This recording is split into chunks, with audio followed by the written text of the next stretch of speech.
I just spilled coffee on my transcription of State of the Union. Perfect. Looks like mine.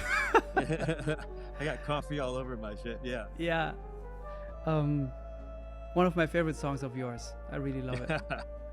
You know, it's the first, really kind of the first tune I ever wrote. Like composing for me is like really different, I think, than for other people. Like I really, well, I just really kind of shied away from it for a long time. Mhm. And I would do it kind of like with the lights out and the curtains closed, you know, and it was just kind of for my own little pleasure. But once I started playing with Mark and Jeff in Fly, he was like, okay, well, you know, got to bring in something, because we kind of, that was part of the idea, was that we would combine our stuff musically and compositionally. And it really was cool because it allowed me to write specifically for people, you know, that who I knew really well, their sound, and also specifically for a non-chordal band. So I had to make the music clear in that context, right? But so that tune works because it's such a simple song. It worked fine in that context. That's something that I'm actually interested in. It's like I've heard this song in a few different configurations, you know, with Rebecca Martin and, you know, and with Fly and different recordings of Fly, bootlegs, you know. So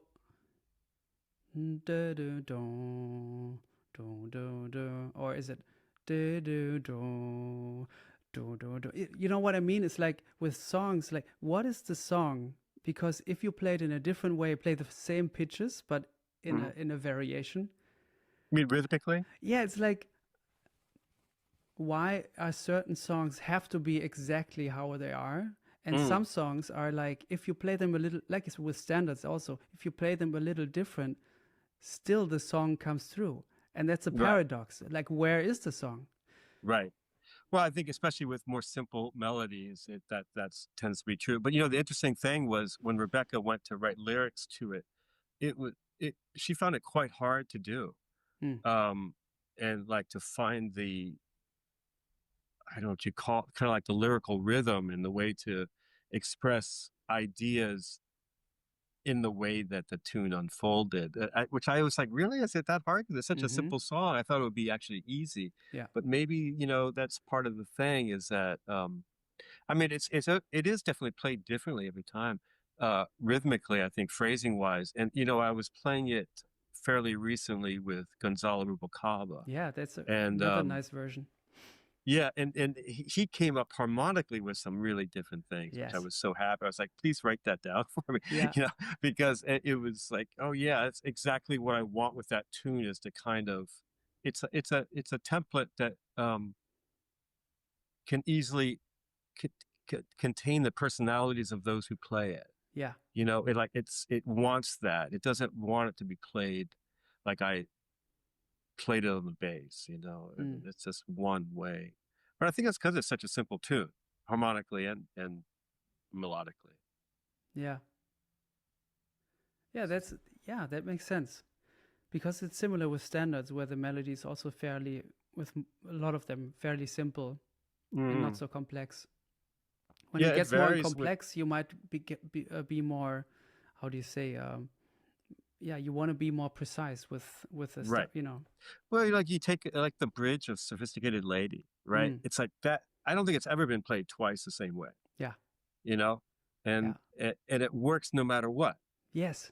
The way it flows, it's like, okay, that's cool too, you know. So I mean, that's the thing. I guess, you know, you know the lyrics, so you know kind of what wouldn't work with the lyric, but still it allows for so much freedom.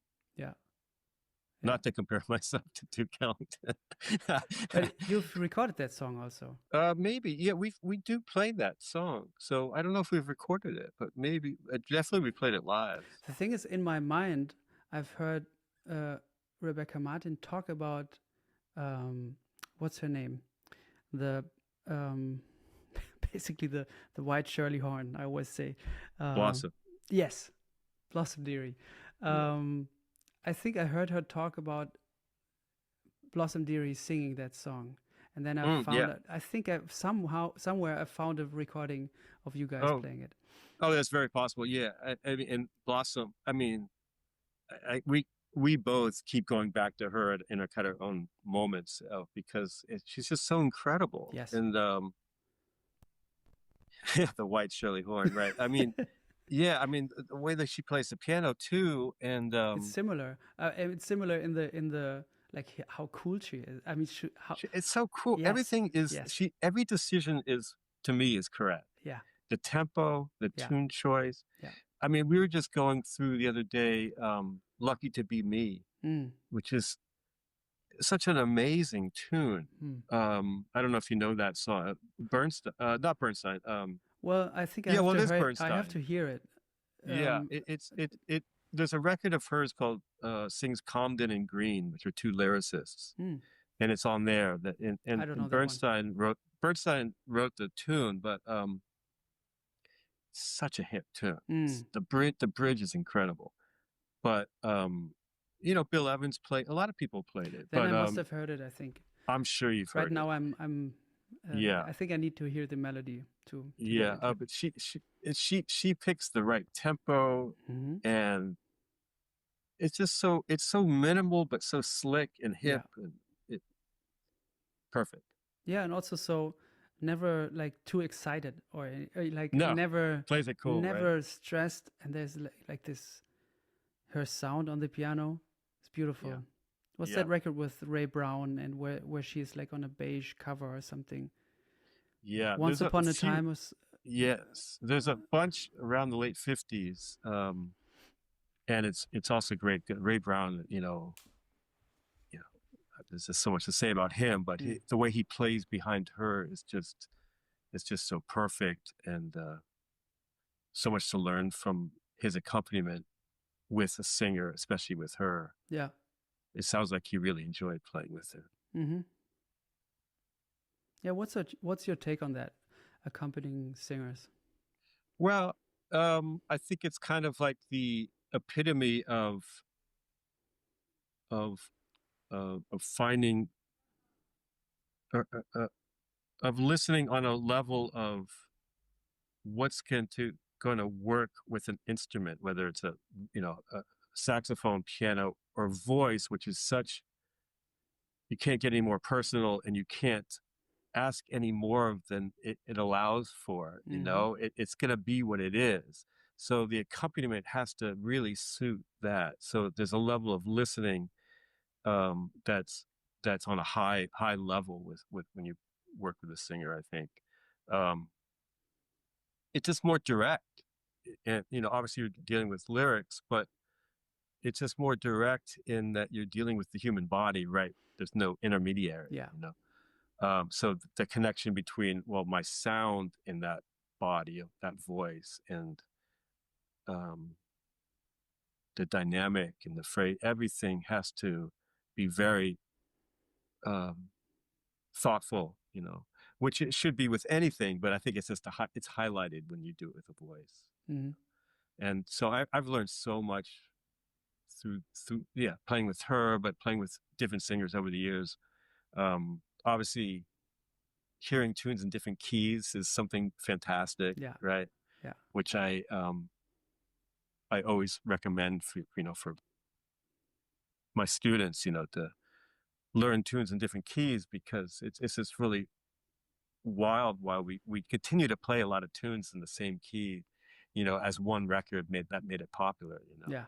There's really no reason for it. So to find the key that works for that instrumentation and that mood and that tempo, and so it's so great. Mm-hmm. When did you start doing that, playing songs in different keys? I think probably as soon as I started playing with singers, which was pretty early, because before that, everybody played the tunes in the same key, and then all of a sudden it's like, oh yeah, let's play Lush Life and G or something, so I mean, certain tunes, it's like, it's a real mental workout. And now for me at this point, it's like, it's really a good exercise just to keep my mind in shape. It's like doing a crossword puzzle or something, but then, musically it has a lot of benefits, because you really learn the tune really well. And it's just really striking the different moods that the key imparts to the music, you know. So, I mean, with Brad, we would do it a lot, especially with ballads. We'd play in different keys, sharp keys, you know, just take it out of the normal key. And was that were there those decisions that came on the spot, or that you made beforehand and you worked things out together, or with Brad? Yeah. With Brad, he would come in with a certain tune in a certain key. Okay. Yeah, I mean, maybe we would change it sometimes, but typically he came in thinking of it in that particular key, which, you know, maybe we got to rethink the tune. Well, I think it really depends on how you learn a song. Like in which way do you learn it? If you learn it from a sheet, you are basically bound to that thing a little bit. If you learn it from the records, immediately you will start checking out different versions that are always in different keys. So exactly, especially nowadays, right, where you just type in the title and you get 50 versions. I mean, back when I was, you know, a kid and learning tunes, that wasn't quite so easy, and it wasn't the go-to. I'd usually learn it from one record, probably, or some musician would teach it to me, which was I love that. Great. Yeah, I love that. That's great, right? So, I mean, that's, you know, I'm not doing that all the time, but I really do like to continue to learn new tunes, and because, like this tune, Lucky to Be Me, I mean, I had heard it, but I never really thought about it or never went deep with it. But, you know, there's just so many of these gems that you continue to find as we continue to age, you know. Yeah. It's great. So, what has Lucky to Be Me taught you so far? Well, that Leonard Bernstein is an amazing writer for standard. I mean, beyond. I mean, I really like his symphonic writing as well. But Some Time Ago is another Some one. Time Ago is another one that Blossom Dearie sang. Yeah. There's quite a few. I don't know. Just also when you get to it, like the bridge is really unique. Do you think you could play it on? Do you like to try? I don't think it would really speak just by the bass, but well, you did a solo record, so I guess. Yeah, I mean, I don't know. You know, actually, I don't know it that well yet. I'm just kind of getting to it, and like even this morning, I was trying to figure out the bridge that she plays, because she kind of harmonizes each quarter note of the bridge, which is crazy. And I was like, well, what's the original? Because it's got to be simpler than that. Yeah. So I'm really kind of for that tune, I'm in the process of figuring it out. And I really haven't gone back to other version, like earlier version. I think it's from Our Town, maybe. It's from one of these musicals that Bernstein did. So that's the process, you know, and for me, that process can take many days. You know, it's like, especially if a tune has some complexity, you know. So I couldn't do it yet because I don't know it well enough. Right. You know. But that's the fun. Yeah. It's an enjoyable part of the practice day. I love it too, because those blank spots that are still existing when you're trying to learn something, they accompany you throughout the day whenever you do something else. Like, wait a second. So let me start again in the A section. Right, because we're trying to make sense of it. I mean, a lot of tunes make a lot of sense very quickly. Others kind of very gradually, like, and you might figure it out while you're laying in bed. Yeah. It's like, oh, now I understand, you know, that movement or something, you know. It's, you know, all this stuff is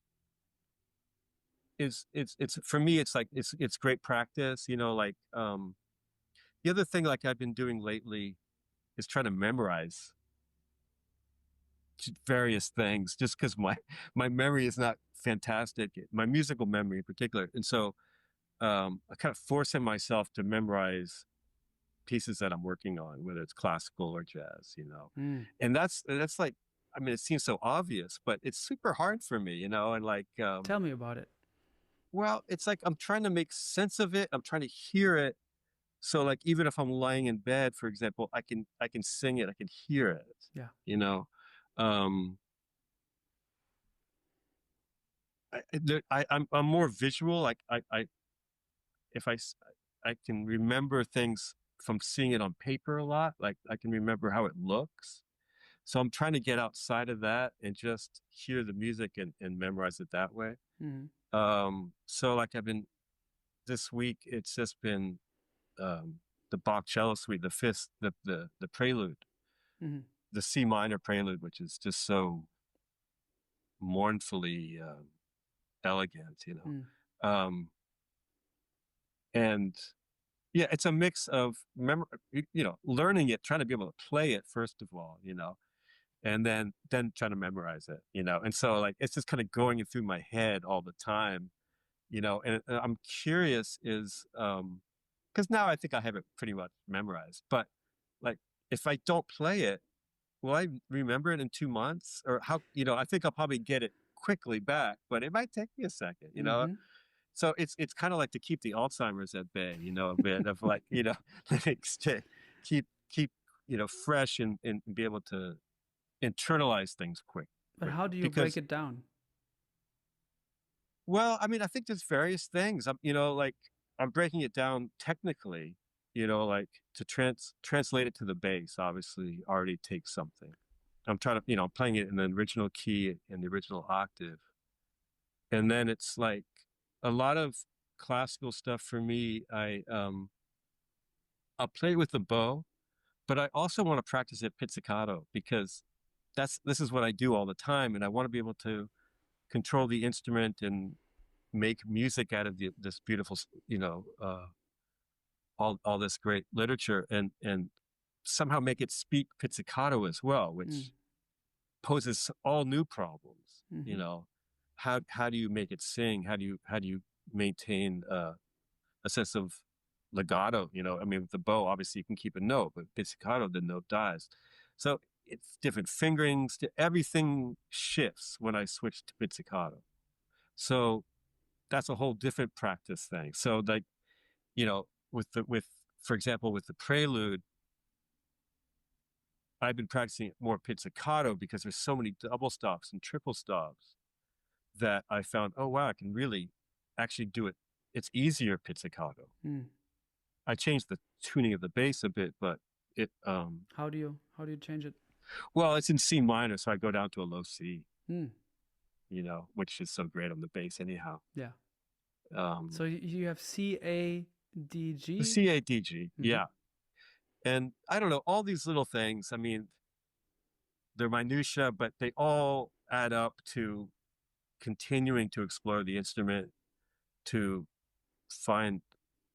get closer to a voice on the instrument, improve my technique, improve my intonation, thinking about fingerings all the time, and then that, internalizing it, which I'm finding by memorizing it, I think it might find its way into the music better, because obviously I'm not going to go do a concert of Bach cello suites, but somehow that information will leak out into the music I do play. Yeah, especially if you take more time with it, like you describe. If it's just sight reading once, maybe something will stay, but not a lot and not for long. Right. Yeah, because sight reading, I do that. I do that with my students because I can't believe how terribly they read. It's like incredibly bad. But you get some stuff from sight reading. But yeah, you're right. The more we go, and also just like the little things, like is it a slur? Is it articulated? Is the note in tune? Can I shape the note once it is in tune? All these things, which obviously will come out when I play a gig with a piano player or something. Greetings. My name is Sam Amadon, and you are experiencing the Pablo Held Investigates podcast. And I am experiencing the Pablo Held Investigates podcast as I do every week. It's such a beautiful thing to be able to go so deep with Pablo and the musicians he talks to. I go back and forth between the conversation, and I'll pause and go to listen to the musical examples, and then I'll return to the conversation. It's profoundly beautiful and enriching. And if you connect with this podcast as much as I do, I highly recommend that you support Pablo on Patreon, because it keeps the podcast going and it provides a whole backdrop to a whole other dimension of the investigation. There's 2 tiers. There's a general listening podcast supporting tier, which has background materials and other stuff around reflections on Pablo's listening. And then there is a more of a practicing instrument lesson type tier, which is even deeper and more specific. I hope you support it and check it out, because these are the kinds of things that keep the world turning at this time in our universe. See you out there in the investigation zone with Pablo.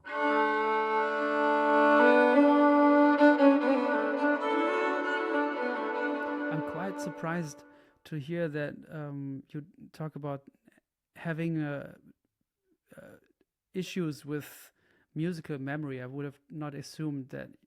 I mean, I'm sure you know tons of tunes, right? And you can retain I know, them. Yeah, I mean, I can memorize easy things, like tunes, right? But if somebody gives me a 4-page chart that has a lot of sections, it's like, wow, So in this day, in this era of people write a lot of material. They don't always necessarily write a lot of bass lines, but they do write a lot of material that needs to be somehow internalized. So when you get new material from somebody, what do you appreciate in the form of it? How do you like to get the new material? I mean, how do I like it to be presented to me the first time? Yeah. Yeah. Well, it depends on what it is. Obviously, if there's some complexity to it, I want to see it, see a chart of it and try to make sense of it. I do like to see complete full scores, if as opposed to just throwing me a bass part. Yeah. I mean, I do love when people write bass lines. I wish people would do it more. I mean, sometimes people have like every part is written out, even the drum part, but there's no real bass line. I mean, it's just I like the challenge of trying to make their bass line speak and try to play it better than they could have imagined it, I guess, But so, I mean, an audio sample of something is nice to hear, but it really depends. Like, if it's not so hard, a lot of times I'll just listen to, I don't know, I did a recording last week where we were recording some originals, but it was a lot of other types of tunes. And so I just kind of listened to the original versions of those tunes, not really knowing how we would do them. So that just gave me a sense of, okay, this is the song. Here's the first version of that song. And let's just be open when we actually go to record and reference it, but really kind of be ready for whatever might come from the moment. So it depends on the tune. I think writing something for the bass, it has to be good, of course, but just something is also a way of, or just writing for anybody, some more specific things is like also a sign of appreciation. And I'm thinking of you, I'm right. Exactly. And I hear your voice and I wanted to do this. Yeah. I mean, there's something nice about, well, do your thing, go ahead, do it. I think you'll come up with something better than I might write, but I know, that a lot of people have an idea of what they would want. And, yes, they do. I do get charts, obviously, with bass lines, but I guess in general, I wish they would do it more. That's all, And then it's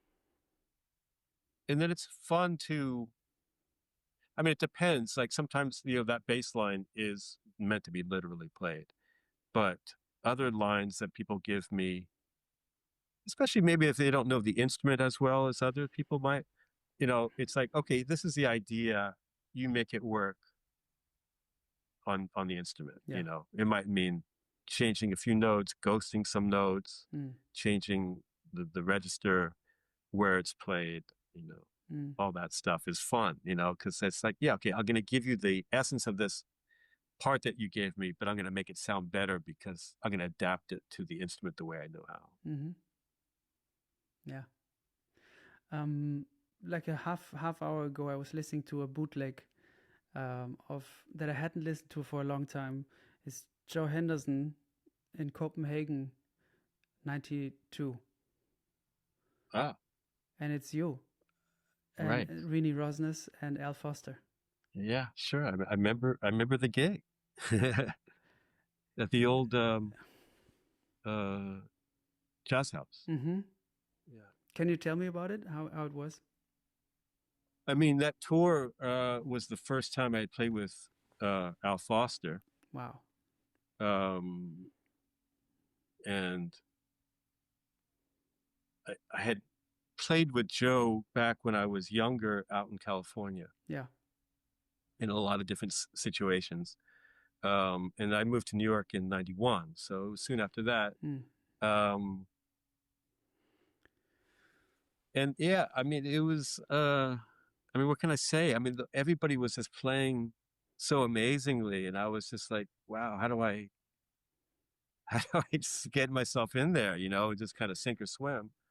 The level of listening was a really amazing revelation that tour. I mean, I'd experienced it with Joe. I had experienced it with certain musicians. That level of listening that you can't even imagine when you're younger. It's like, really, you're hearing all of that, and you're playing all that bad shit. But when I started playing with Al, I had never, I don't think, played with a drummer where I felt that level of listening, that the minutia of everything was so there. It was so incorporated into how he played, not in the corny sense at all of, oh yeah, I hear you, here's the back. It's like, no, I hear you, this is going to make it sound better. Wow. Yeah. And it was just so, it just knocked me over, the way that I heard it with Al. So I remember that really well. And, there's something about playing with those musicians night after, like on a tour, where you just try to, the material is the same. The set list is quite small. There's not really any surprises with that. But every night was just like this exploratory, going into the jungle, and it like just that I think was new to me. It's like, okay, let's play the same material over and over, but every time anything can happen. And not that it was dramatically different, but it was so in the moment. Every reaction was notated, and that allowed for the next musical moment to happen. I mean, it's kind of obvious, but it was so strongly stated that it was like, oh my God, this is how it should be, right? And that was kind of the lasting memory. It's like, oh yeah, that's how every gig, every musical situation should be like that. If we're playing jazz, it's different on another type of music, but if we're playing jazz, it's like, we can't play the same material every night, but it's going to be completely awake. And it has to be. Yeah, it has to be. There's no reason for it not to be. And this is why we play jazz, or whatever you want to call that type of playing. It's like, it's incredibly reactive. We're not playing free. We're playing on form, but it is free. And anything can happen, and everybody's listening on such a high level that it allows for the magic to happen. That's what that tour really showed me. And also tours after that, playing with Al and and Joe, was just incredible. So do you remember specific advice that Joe gave you throughout the years? He really wouldn't give advice. I mean, there was like a lot of those guys of that era, there wasn't much musical discussion, every once in a while. But it would be usually kind of coded, and I'd have to kind of figure it out later. But yeah, I mean, I had that with a lot of people when I was quite young in learning how to play. I was fortunate enough to play with a lot of older, great musicians, and their whole thing was quite coded in the sense of they wouldn't tell you exactly what. Sometimes they turn around and yell at you, but typically they would they would give you hints of it, little like a trail that you have to follow, and you might get it the next night, or you might get it 2 years down the line. Yeah. You know. Yeah. I mean, somebody like Stan Getz. I was about to ask if he yelled at you. Yeah, he might have actually. You know, but what I remember him saying once was, "Don't listen to me so much." Mm-hmm. You know, because which didn't really make sense to me at the moment. You know, but I was like, "Oh yeah," so he means, yeah, I'm part of the rhythm section. I'm supporting him. You know, he's on top of us. You know, and I was probably just too much following him. You know, so stuff like that. You know, that era of musicians wouldn't say, "Oh yeah, you want to play this on a D7 flat 9," or so. You know, it wasn't ever like that. And Joe was of that too. But you would glean stuff from little things that they would talk about other musicians maybe, or just obviously through the music itself. But I was, you know, at this point, even in '92, I was really still figuring out how to play. You know, I mean, I'm still figuring out how to play, but I was really just figuring it out back then. And actually, it was like, sorry for interrupting, but I was listening, and I was like, because I hadn't listened to that bootleg for a long time, and sometimes the you know, I'm always chasing bootlegs, and of course I still buy records and stuff, but I'm always looking for bootleg, and sometimes the personnel gets listed wrong on you know, so I was second guessing during the comping a little bit if it's really you, and once you started playing a solo, I knew it was you right away. Yeah, that's possible. I was really figuring it out. I was trying to get it together, you know, and all that stuff helped me. You know, all this is how I learned how to play. I didn't learn in school at all. I learned completely by these experiences with people who were much better than me. Sometimes telling me what to do, and sometimes just speaking it through the music. It's an older approach, obviously, and it has its benefits, but it has some, you know, things that some weaknesses that allowed. I mean, I don't know. Now that I do teach in a music school, that I kind of wish I had gone to it. I would have gotten some stuff together really much earlier. But I do appreciate the mystery of music.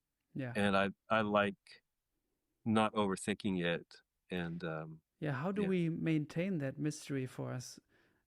Because the more, I mean, of course, also the more you know, you also know how much you don't know. But still, I'm sure you've experienced this a lot also, like with transcribing and learning something where afterwards you go like, oh, okay, so that's the song. Okay, that's it, basically, you know. Right.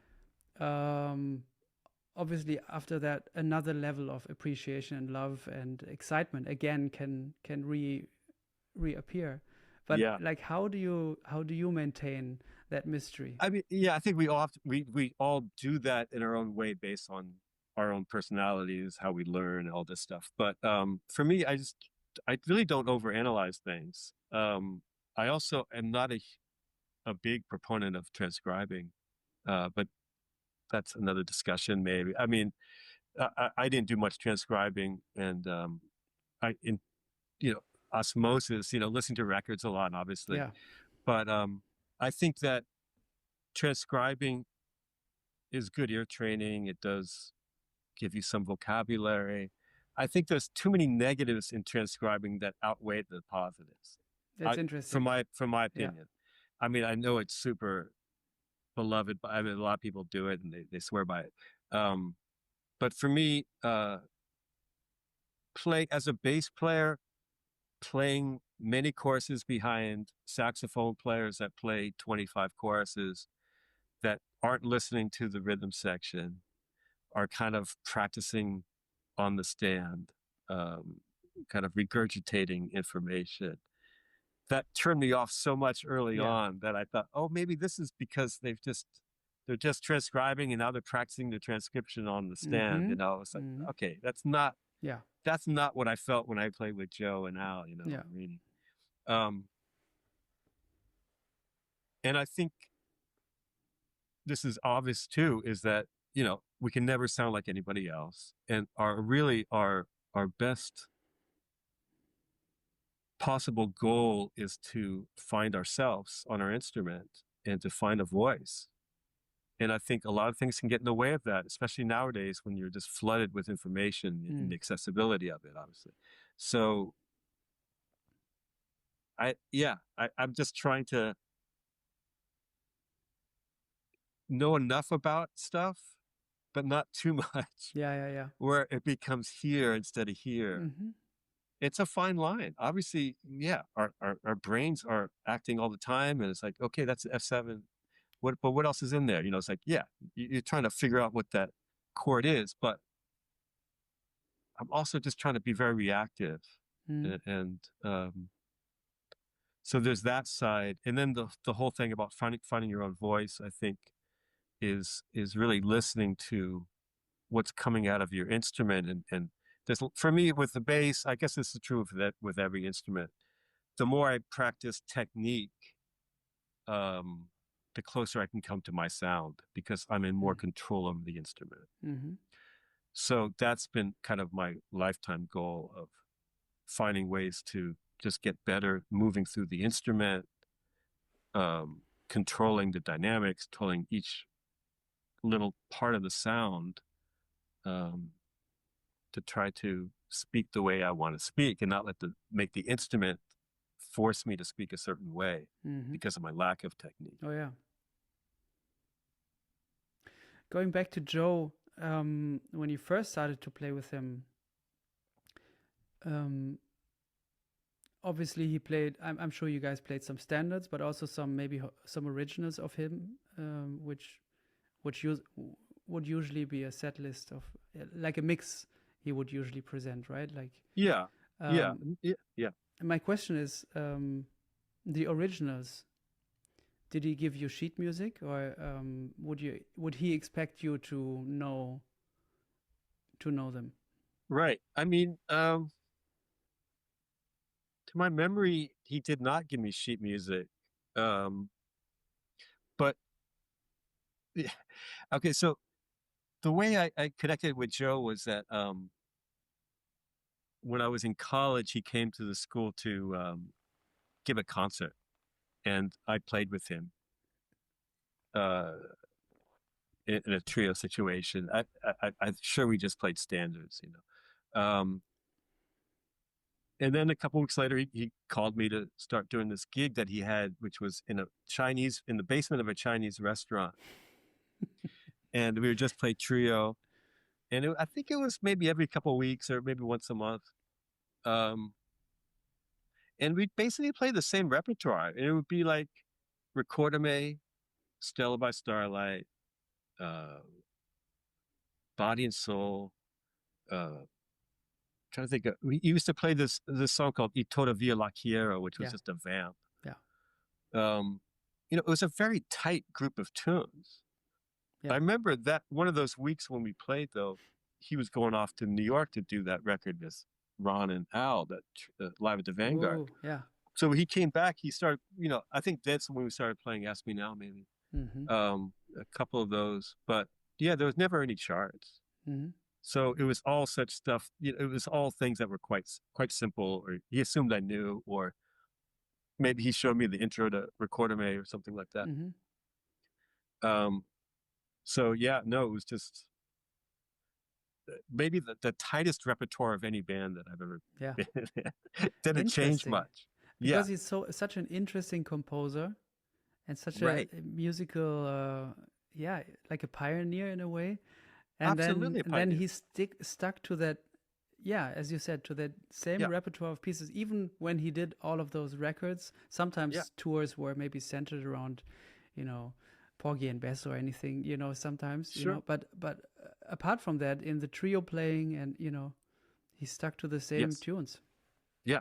It is really interesting, and I don't know really what to say, but, he's one of the few that changed jazz composition to me, in the 60s with Wayne and himself and Herbie and McCoy, maybe you would put in there too, right? Yeah. But then kind of stopped composing. I mean, as did Herbie, in a way. Yeah, that's true. Right? Yeah. And I don't know what the reasons are, but one of the beautiful things, I think, is that they found that they can be as creative as they could ever possibly be on any tune. Didn't have to be their own music. Wayne was very different, you know, in that way. Yeah. Right. But yeah, I don't know. I never played any new tune of Joe's. That's for sure. Yeah. So. But what happened if you didn't know something that he called? Did it happen? I don't remember it actually happening back then. I mean, he would be the one that said, "Oh, let's play something else." You know. Yeah. I remember once playing with a saxophonist that called. This is earlier. I might have still been in high school. He called Stardust. Ooh. And I'd never heard that. I never heard that tune before. And I said, well, I don't know it. And he's like, okay, 2, 3, 4, you know, and I'm sure I butchered it completely. But there's also that era, you know, this older guy, it's just like, I don't know. It's like, let's just do it. Who cares? You know, figure it out. Yeah. That wouldn't happen nowadays, really. I don't think. You know? So, I mean, there's like, that sort of learning curve that I got that I didn't, if I had been in music school, I probably would have had a very different experience with that, because it's, you know, it's more friendly and safe, you know. So that's the positive of learning the way I did. It's like kind of, it's knocked into you that okay, let's get this together. If you don't get it together that night, you definitely got it together the next night. Yeah. You know. So those are the positive types of things you get from a non-academic beginning. And how was Stan Getz in that regard?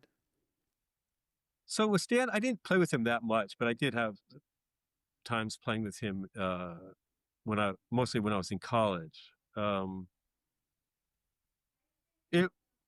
His thing, you know, he was very nonverbal, I'd say, in general. But with both of them, it was just like, oh my God, the sound that's coming out of their horn is just so incredible, you know? And I remember like thinking, because I didn't have that much experience, I was like, oh, this is how every saxophone player must sound. Like, my God. Spoiled kid. Yeah, like, yeah, really spoiled. And I mean, I appreciated it, but, you know, I really wasn't ready. I was just like hanging on. And, but, you know, it's like the thing about sound, which really stuck with me, of like finding your sound and having it be under your control. Yeah. You know, in the best sense of that. And focus of sound. You know, it wasn't about volume with either of those guys, but the focus, the laserness of it was so clear, even to somebody of my limited capacities, you know, and also time. The sense, I mean, both of them. I think with Stan, it was just like, my God. You know?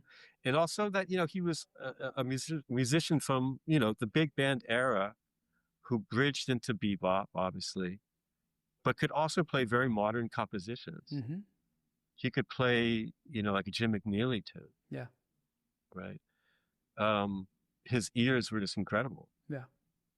You know, and Joe too. I mean, it's just such high level, you know. So because I got that really early on, I think it definitely pushed me to, just all these elements of music that we might be studying, just like how important they all come together. And this is like, oh yeah, this is why we love these people. Their sound is great. Their time is great.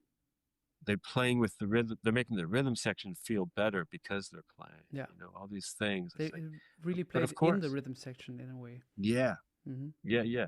It's such as a bass player, and I'm sure for you as a pianist, it's like you realize that, boom, right away. Like, it doesn't take a set to realize if they're playing with you. Yeah. You know, Yeah, you know absolutely. it within a few seconds. Yeah. Right. And I just want to always be around that. There's no reason not to have that. Yeah. So when there's Joe, at the same time you're playing with Joe, and then he goes to New York to record the trio album with Ron Carter and Al Foster. And then you listen to that. I'm sure you listened to it when it came out, right? Yeah, sure. And you still played with him when you listened to it.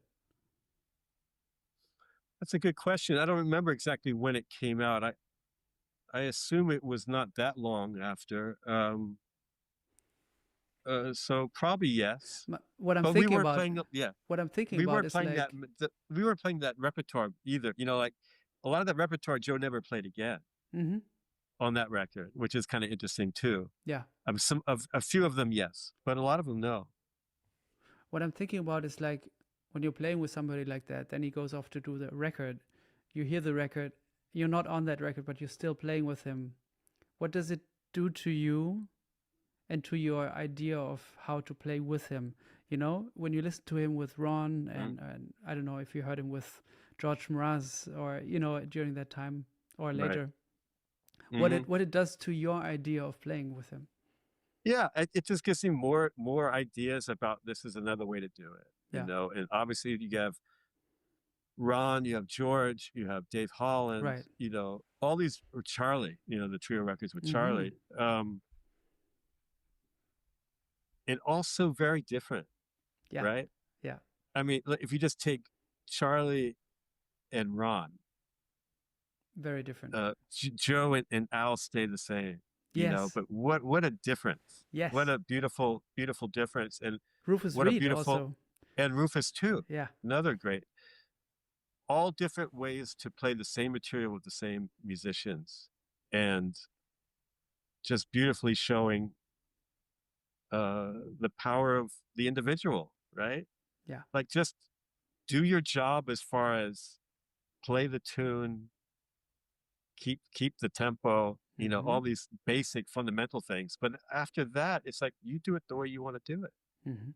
I mean, it'd be hard pressed to find something really more different than Charlie and Ron. Yeah. Right. Yeah. And they're just so. You listen to each one by itself, and it's just so perfect, so beautifully personal and fulfilling, and obviously musically foundationally it's everything's cool, you know. But they each have their own strengths, you know, and I appreciate them both immensely for what they've brought to the instrument. I mean, Ron was one of the early guys I was listening to, but Charlie too. Both of those guys were really early for me, like my musical education through listening to records. Even without, I mean, this is kind of like, I always find this really wild, you know, like when you're 11, 12, 13 years old and listening to things in jazz and liking certain things, but not having any idea of why you like, right? No technical musical basis. It's just purely, oh yeah, that kind of enters my body in a way that I like. And then, you know, 40 years later, I still love them in the same way, you know, even though I understand so much more about it. To me, it brings up a really interesting thing. Is like, you know, it's all this is beyond the technical. There's something intrinsically personal and emotional why we connect with music and certain musicians. And I guess that goes back to our talk of how we try to maintain that as we take in more and more information, but try to continue to not know everything about it, and know that there's things that we won't understand that are really important. I mean, I go back to records I listened to when I was really young. Yeah, me too. And love them as much, obviously. And yeah, I know more about what's going on for sure, but I don't know. It's the same emotive response. Yeah. I used to listen to Song for Che, this version that the first Liberation Orchestra made in the 60s. I used to listen to it before school because it. I mean, I wasn't a socialist. I wasn't considering myself a jazz musician even, but somehow it prepared me for the day, day of 7th grade or 8th grade, whatever it was. It was just some sort of emotional connection, and also just there's certain things about sound that you don't have to know anything about it. It's just like, oh yeah, I like that sound. Yeah, I like that sound that Charlie played right. It makes you feel good. Mm-hmm. It's like I didn't think, oh, that's gut strings or whatever, yeah, amazing. Mm-hmm. And also listening back to those records that were important to you when you were very young, is it like a perfect time machine? I get impressions of sense, like so very, very strange. I just listened to, before the bootleg, I listened to Seamus Blake, Stranger Things Have Happened, which is like one of my favorite albums with you and Seamus, the whole gang. I listened to that album so much. I could smell the deodorant that I was using as a music student, the cheap deodorant that Amazing. It's all combined, right? All the senses back. come it's to like one. So weird. Yeah. And I was setting up all these lights and all these things, and I was singing very loudly along with every solo. It's like it's so ingrained. I haven't listened to it for a long time. Right. And it's so beautiful how music like that travels with us. And even if I haven't thought about the record so much in the last year or something, I put it on, I sing along with everything. It's still there. Where is it? Right. Like where did it hide the whole time? I mean, there's something about back then too, when we weren't listening to so many recordings, where we weren't inundated. I think, we took stuff in quite deeply, but also of that age, you're just soaking things up. Yeah. It's really, really deep. And I kind of have that from my memory of recording sessions, I may not even remember. It's all these things you're talking about. It's a sense memory of not so much the tunes, but the atmosphere of the band and the studio and the time of year, whatever, all these other things that go into what makes a recording unique. Mm-hmm. Do you remember anything about that record though? A little bit. I mean, I do remember that record. I kind of remember the record before that even. I think what's it called? The one with the red cover? Well, no, let's see. This one's called The Call. The Call, that's the first one that you did. But there's another one with, I think, Tim Higgins on it. And Billy that's right. Drummond, that's another maybe, one. And right. Kevin. Right, exactly. Yeah, I mean, I remember all of them. But the first one I really remember because I think it was right around Christmas. And I remember, going to the studio. I remember, I think it was somewhere right near Christmas. Yeah, that one. Yeah. Beautiful album. It's also great because tunes. You guys are so young. And it's everybody's starting out, and it's like, we're all like figuring it out, but had something already together. So it's like people ask about certain records, and it's really rare that I don't remember a certain recording. I mean, it does happen maybe sometimes, but in general, I may not remember everything, but I definitely remember the feel of what it was like with those people in that room in that time of year. Mm-hmm. Yeah. Was it summer? Was it winter? All that stuff. Mm-hmm. Yeah. Really important album for me, especially Stranger Things Have Happened. The Call too, but Stranger Things Have Happened I used to play along and transcribe some of the songs. It's nice. Very special. That's great. All week I was teaching a combo class, very intense, 5 hours a day. I mean, all about that regiment of teaching days in a row, but my topic was how to comp, basically, because I feel for like pianists or for everybody. anybody. Like it was a quintet trombone, saxophone, piano, bass, drums, and I took some standards, and then we talked about how to make the soloist or horn player or everybody basically feel good, because I feel like in jazz education a lot of thought is spent on how to play your solo and improvisational concepts, and you can use this scale, and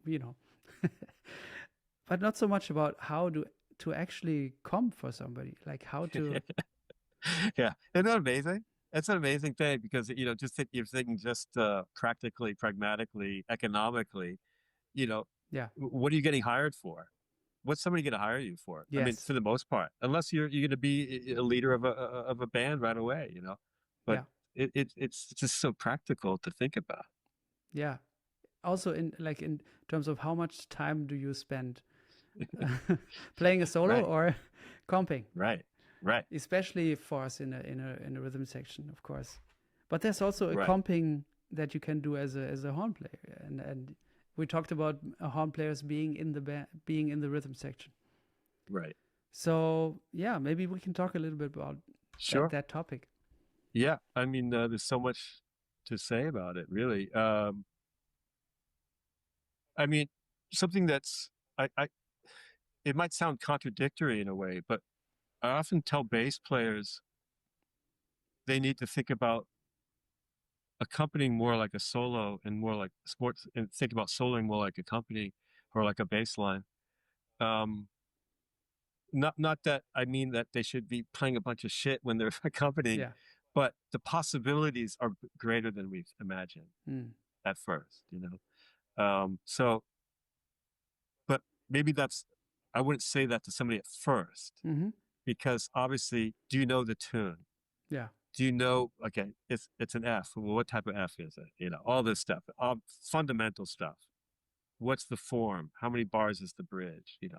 All these things that are essential to accompanying and making the soloist feel comfortable. I mean, there's so many lessons I got, thinking about Al Foster again. He would always say, what he wants to do is make the leader happy. Yeah. Which it's such a beautiful thing, It's like, it's obvious if your leader is Miles or Sonny Rollins, McCoy Tyner. It's like, yeah, but on every level, it's like, what can I do to make this person who hired me feel more comfortable, so that when they want to call somebody again, they'll think of calling me because I made them feel better. I mean, just on a very practical level, right? But that does entail, like, well, what does that mean? Well, it means obviously a level of listening that's incredibly high, getting outside of your head, getting outside of your ego, getting outside of your instrument technically, which is another reason to practice technique, right? It's just like, I don't want to be practicing technique on the gig.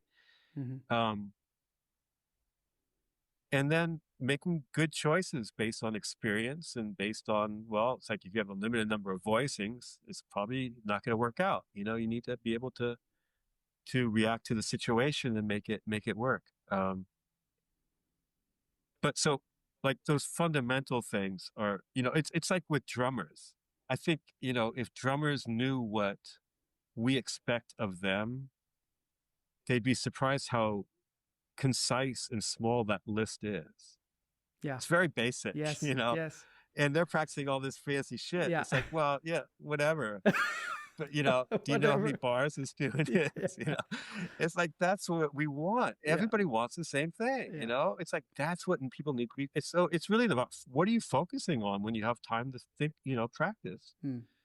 And I think that's true on each instrument. On bass, it's like, well, are you showing the harmony clear enough? Or how, and then obviously you go the next step. Well, how do I lead from this chord into the next chord? What's the voice leading? How do I get into the bridge? Why does it make sense if I play it like this? And then the clarity rises, or the register, like, why does it sound better if I play it up in this octave as opposed to this octave? I mean, I had once again, another experience of a drummer listening on a very high level. I was recording with Brian Blade last week. Oh, wow. And I played a D. And he said, oh, no, play it on the A string.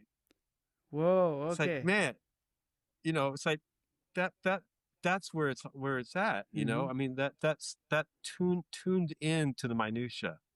And obviously it gets better and better as we get more into the music and more outside of ourselves, obviously, to be able to hear all that. So you were playing a D open string? Yeah. And okay, interesting. Yeah.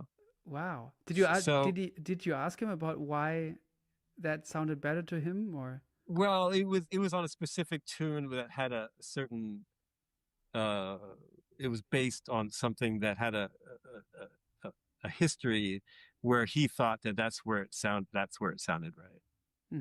There was a reasoning behind it, but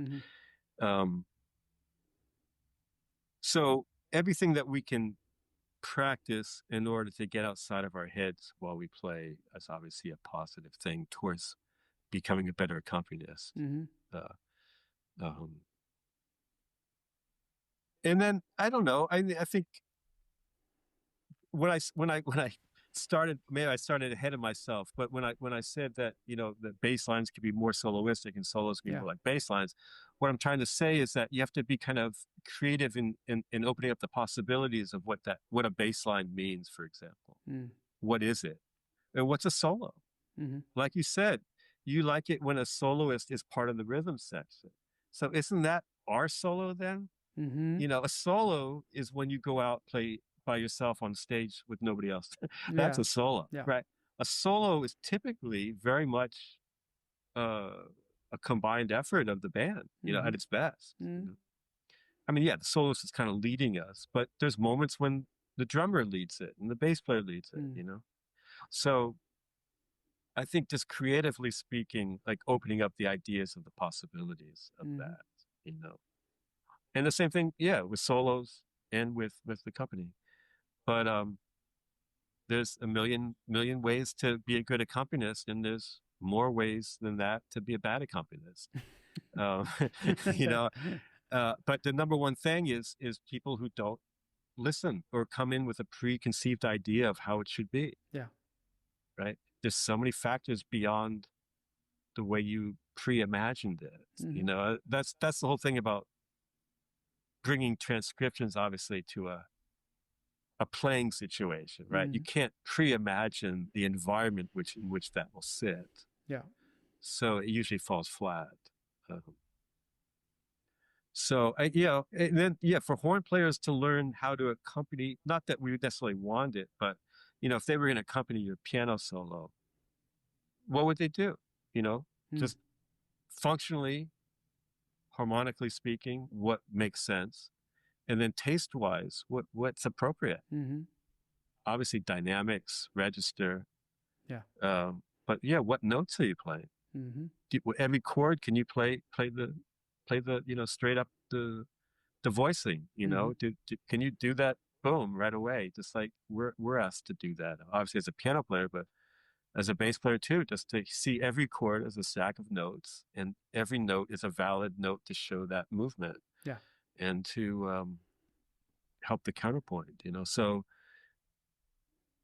all that stuff is really important for an accompanist state of mind.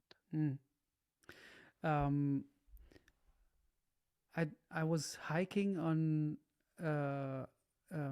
Gran Canaria, listening to the new Bill Stewart album. In I think when it came out, I was listening to it, and it was beautiful. I was walking across the shoreline, listening to the full album, and then 7.5 came on, and just an incredible Bill Stewart tune that already you've recorded with him on the what's the name of that record with Snide Remarks. Snide Remarks, and then there's a Chris Potter recording of that song, and it's famously very, very short. That song. Yeah. But the harmonic movement is so beautiful, and what I was again amazed by is like how long you can keep it exciting to go through those changes. Yeah. Right. Yeah. So that's my question for you. Like, how do you do that? Well, yeah, I mean, we do it on a blues all the time, right? I mean, this is even But that's short. fewer bars, Even right? shorter. But yeah. Well, there's something also about it's 7.5 bar tune, right? Yeah. So the phrasing itself puts you at an angle, you're not straight up, you're askewed a bit. And so that changes everything as far as phrasing, right? As a soloist and definitely as an accompanist. Yeah. So that already puts you, alerts you, right? It keeps you awake. Yeah. But then it's also when something is repeating a lot, it's asking of you to develop it.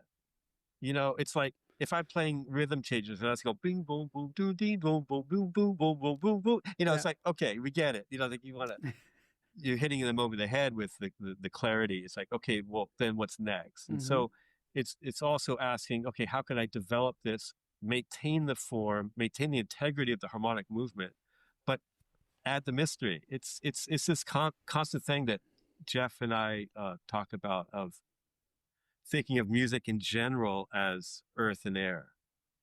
Earth being clarity, of harmonic clarity, rhythmic clarity, melodic clarity, all those things. But we all know that the musical moment where it's like, okay, it's too clear. It's bogging us down. It's making the music heavy, which is asking for more air. So what does that mean? Well, more mystery, less clarity, less root notes, but still, okay, we're still dealing in this harmonic world, the form, harmonic movement. So we're not playing free, but we're allowing for the air to come into the sound.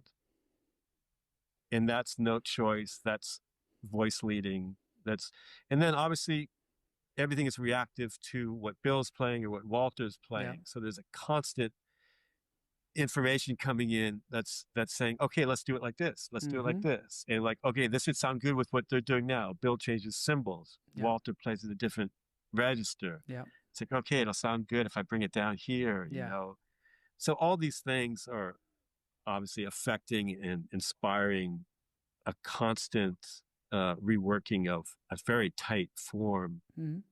Yeah. It's fun. It's fun. It's obviously we do it with the blues. Always go back to the Miles quintet with Ron and Herbie and Tony and Wayne. And right away the early stuff with that band, they're already looking for that air, but maintaining the earth. It's like either it's Miles or Ron, Tony. It's like, boom, here we are. We're back, back on land. But the impulse to be searching all the time, I think, is such a beautiful one, and it's allowed for in the music that we play. But always balancing it with the integrity of the tune, the foundation of the form. How does it feel? Is it grooving still, or is it lost all that in the search? So, I mean, there's just so many levels of it that we need to kind of keep, in our view while searching and trying to maybe we overstep, but then one of us like, okay, here's boom, here we are again. And all this entails a high level of listening. Once again, kind of going back to that, right? Yeah. It's like if you're not perceiving as a whole, you're just kind of thinking of your input, and it's not enough, obviously, to give the music all it needs. So it's integral to this whole idea of the search is high level of listening. And that's, in trio playing, it's expected, right? It has to be. Yeah. Otherwise it just really falls flat. And that's, luckily been able to do that with Brad or with Bill or different people over the years. Of harmonically, it is more open. Yeah. Potentially. But there's also this need for clarity because it's open. That balance, right? It's like, it can't just be open. It's like, and this came up with Fly sometimes, where compositionally and also in the play of the music, it's like we didn't want it to sound like we were just playing free. We want it to connect to the composition and that the listeners can perceive of the form on some level. Yeah. Bring it back to the form of the tune. With a piano or guitar, that's more easily done. Right. So it's asking a bit more from, I'd say, from everybody, but from the drums and the bass to find that right balance. It's fun. It's a challenge. Absolutely. Yeah. And so many great examples of saxophone trios or something where everybody takes responsibility for the groove and for the harmony, for the form. Absolutely. You know, going back to that the Vanguard record with Joe and Al and Ron, I do remember how awestruck I was by the ability that Ron has to move the music with a note from the bass. Yeah. You know, it's early on. It quickly showed me, that the bass has the ability to have that impact, but we have to take it seriously. And that's I mean, Ron Carter's thing is every note matters, every quarter note. If you're playing, you know, it's like you have to think 100% of those notes. Yeah. And you know, most of us are not. So that is the goal, is to, this note matters as much as the previous note, and they're all leading towards something, and they all impact the music and allow for the bass to move the music as much as the piano can or the drums can. Yeah. I just had to smile when you talked about the power of the bass and the power of the bass to make a difference and to lead the band from the bass. I always think of that moment in Isotope on Power to the People, where Ron kind of changes the shape of the world. yeah, exactly. You know, and it's like, what? You know, like, what's going on? Yeah. You know? It's a thing. Like the balls and the there's a certain lightness, you know, that of like, okay, I'm gonna go for it, and everybody's like, what? You know, Jack's like, what? Yeah. Herbie, you know, it's like this moment of, are we gonna crash? But obviously they're not gonna crash, you know, at that level. It's like they're gonna make that work. Yeah. And that's a kind of intergalactic way of playing, you know, of like kind of stratospheric, like let's see how far I mean, Wayne is, you know, always talking about this, you know, of being on the edge of the music. And it's like, yeah, well, certain times maybe that's not what is musically appropriate, but I think it's more appropriate than we think a lot of times, you know. And when you're playing with people over time, especially when there's a lot of trust and years of playing together, then let's see if we can kind of fall on our face, but just pull out the right moment. Yeah. I think also on the album, it's also like, after the first time Ron does it, they kind of expect him or make room for him in the second time around, and everybody goes back a little bit and sees like, let's see what he does this time, you know? Right. And then he does it a couple of times. Yeah, there's another example that, I mean, going back to that Live at the Vanguard record on Cheryl, where he starts out Joe's solo, he's playing 3 against 4. Yeah. And he keeps it going for, I can't remember, like, you know, a couple choruses, you know, and just, you know, the ability for everybody to kind of react to that. And it's that balance of, I'm clear in my own little lane, but I'm also taking in this information that's contrary and making it all work. It's so beautiful. It's such beautiful improvised counterpoint. Yeah, and counterpoint to the form also, like. Yes. And thereby he's playing the form even more. Absolutely. Yeah. So once again, it's like we're constantly, we're not playing free I'm speaking for myself. Yeah. Most of the time I'm not playing free, but I'm trying to sometimes, you know, open up those bar lines so that it's another viewpoint on this continuing form that's going around in circles. Yeah. This is all part of accompaniment. You going back to the question, you know, to me, it's like kind of once you know the tune, what more is there to do with the people that you're playing with at the moment? Sometimes the perfect thing is to play really, really simply, as you know. Play simple voicings. Show, here's the bridge, you know. That could be the best. I'm not saying, obviously, let's be hip all the time. But there is a way to balance those two things. First time I heard you live, I was 10 years old, and my father and mother took me to see John Scofield's Quiet Band in Dortmund. I don't remember that gig. Yeah, I remember.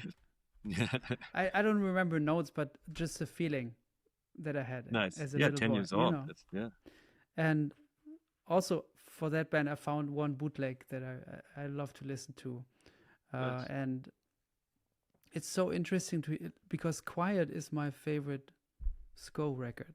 Wow. Although he doesn't play, you know, electric, he plays the acoustic, but there's something about the writing on that album and the Wayne, of course, you know, and the choices that Sco made with just writing those backgrounds and those you know, those people, and then to hear this repertoire played in the way that you guys did it, with Kevin playing the things on the synths and then going back to the piano. What's your memories of that tour and playing this music with Sco? I know you played with him later on, and we can also talk about the past and present album, but I'm really interested in the Quiet Band. Yeah, I mean, I really love those tunes too, and I love that record's got a vibe. Yeah, the whole thing, you know, the orchestration. Yeah. For me, the way that Bill and Swallow are playing together.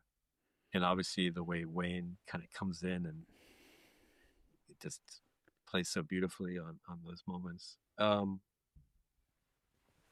So that was, no, see, I think it might've been, I had played with John on one gig with Joe Henderson before that. Oh, wow. Who was on drums? Al Foster. Nice. This was really early. It was before, I think, the Porgy and Bess. I don't know. Was it like actually around the Miles tribute record? I mean, the Miles tribute. Maybe they had done that. But it was a yeah. This is a little foggy, but it was a gig at San Francisco at Davies Hall, which is the Symphony Hall, and Charlie Hayden. I was playing with Joe in L.A. before that. They were going up to San Francisco to play this concert with Charlie Hayden as well. Charlie's would kind of stay in LA because there was forest fires going on. So I just kind of subbed that. But that was the first time I played with John. But then, so on that tour, the Quiet tour was really, first time really playing with him in his world. And that was fun because we were all, you know, it was Seamus, Kevin, Bill, and I. It was the call, basically, a little bit. It was it was that band, exactly. And that goes back in a way to when I first came to New York. Like, I really am not a jam session guy at all. Like, I refuse to go to a jam session. But we used to do sessions at people's houses, and one of them was at Kevin's. We used to play a lot of Kevin's, and it would be with Bill often, Jeff Williams sometimes. But Shane, different horn players would come. So it was like we had already been playing for a couple of years, I guess, because I think the thing with John is 96 or something like this. So we had been playing. So we kind of had our thing. And it was really cool to kind of bring it into that repertoire, which was very specific. It wasn't like playing standards, really. You know, it had to kind of work as a whole. You know, with even though Kevin had to play everything on synth, those horn arrangements, that it was still that the compositions were paramount. I thought, you know, and then we'd open them up and then we'd play, you know, normal stuff. But Yeah, I just remember it being really fun. We did a lot of gigs, played all over the place. And John, another one who completely figured out, this is how I sound, this is who I am, in such a beautiful way, and the combination of connected to bebop and the more modern approach and all the history of the guitar as well. And I was starting to play with Pat at around the same time, and they're just like two, contemporary modern guitar players who sounded completely different, right? I mean, and both incredible and,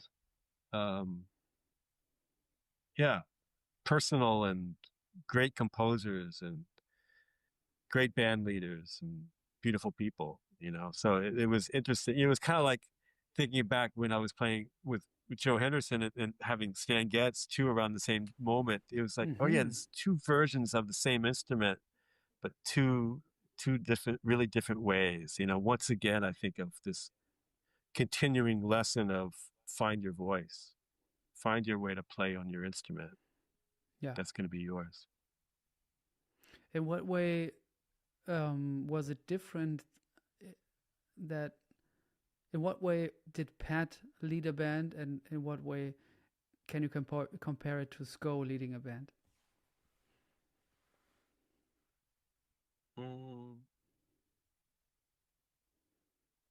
That's really interesting. I'm not sure. I mean, I think the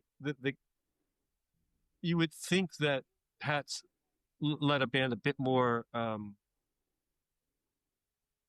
had a bit more say maybe over things, but I don't know. In the context that I played with Pat, which was typically trio, it was quite. I mean, we were just kind of playing. We just played those tunes. It was like, it's not that much difference, really. It's maybe surprisingly even. It was kind of similar, just kind of play the gig. The repertoire was a bit different, I mean, to me, it's really different playing guitar trio as opposed to guitar. At that point, it was quintet with John. The bass's role changes, and just the whole sound of the band is very different. So playing trio with Pat asked certain stuff from my end that it was just different with John with that band, because there was piano and saxophone, but it's like kind of what I found playing with all these musicians. They kind of just want you to be yourself, play, give to the music, be awake in the music, be alert, play the tunes, show up on time. Once going back to what we expect of drummers, I'm sure if you or a drummer made a list of what you expect from a bass player, it would be pretty tight too. It's like just do your job. Do it well, but just do what's expected.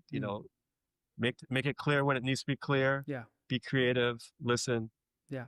Have a good, all these things. Yeah. With Brad, there's something that I don't think I've heard so much before or even after you played with him, in terms of, especially with Jorge. There was a thing when you guys played super fast tempos where you wouldn't walk. Yeah, sometimes. A certain feel. Yeah. That I hadn't heard before so much like that. And I don't really hear a lot of other people doing it. I mean, of course, there were a lot of people who imitated the Brad trio sound, but that to me was a very, very specific feel. And I'm talking. I want to ask you if that is something that you guys talked about or that just came up. Because talking about something, do what's expected of you, let's play this song very fast. Right. And then you don't walk, which was beautiful. But, you know, I'm curious. Right.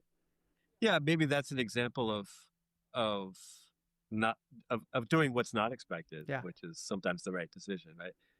No, we didn't talk very much at all about stuff like that. It would just kind of, I mean, we were very fortunate to be playing all the time back then, and we kind of experiment and do the research on the gig, you know, and then if it worked, it worked. I mean, just kind of like the reaction of them and the reaction of how I felt for me. If it's right or it's not right, then you wouldn't do it again if it wasn't right. So it was a way of kind of opening up the material a bit, you know.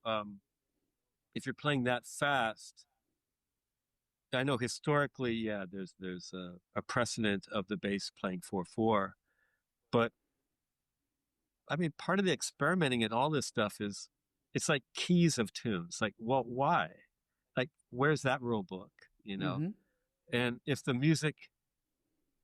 musicians don't need a constant 4/4 pulse, but we are maintaining that tempo and maintaining that form, then there's no reason not to do it, really, you know? I think maybe partly it was a instinctive reaction to giving the piano some more space, and maybe even Jorge some more space. So kind of balancing the, you know, what Jeff Ballard always talks about with volume, you know, the volume of the container, like, you know, like a water container. That's the volume, not the turning up the volume or turning down the volume. It's like, how much space are we taking up is the volume. Yeah. So that's I think was part of that. Like, can I take up less volume with playing fewer notes and still have it have that energetic impact? Yeah.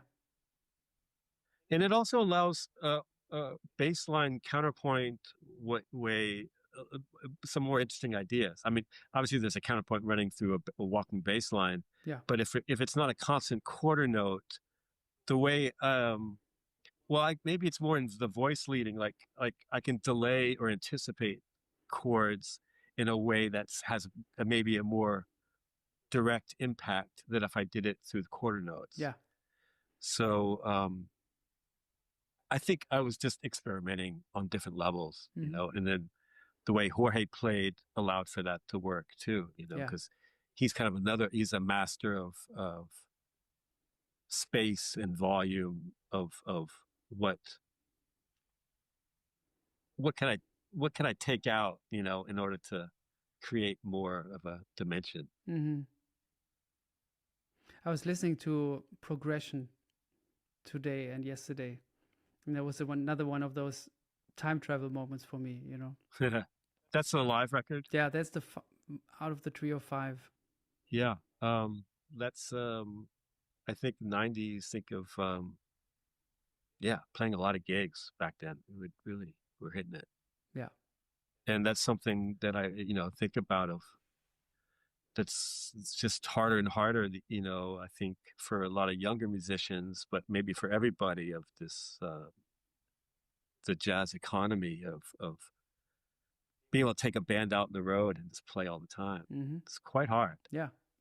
But there's something that it does for the music that it's kind of irreplaceable. Yeah. Yeah, but with every maybe bad development, or where things are not as they used to be anymore, there's also, I don't know what it is, but there's also an upside to it, or a new opportunity, new possibility opening up.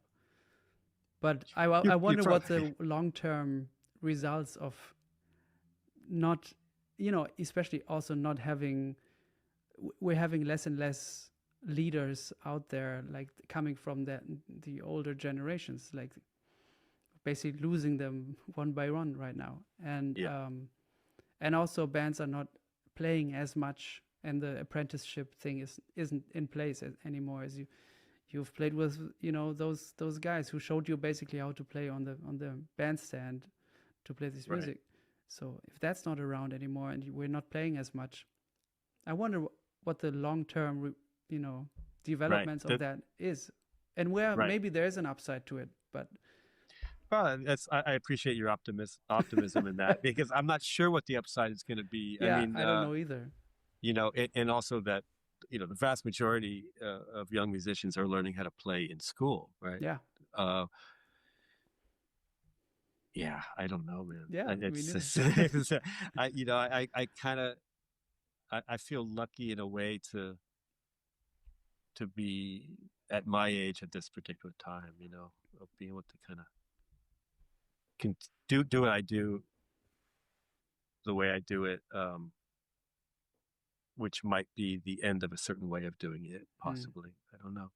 Yeah, it's hard to say the way the whole touring thing is going to continue to be feasible.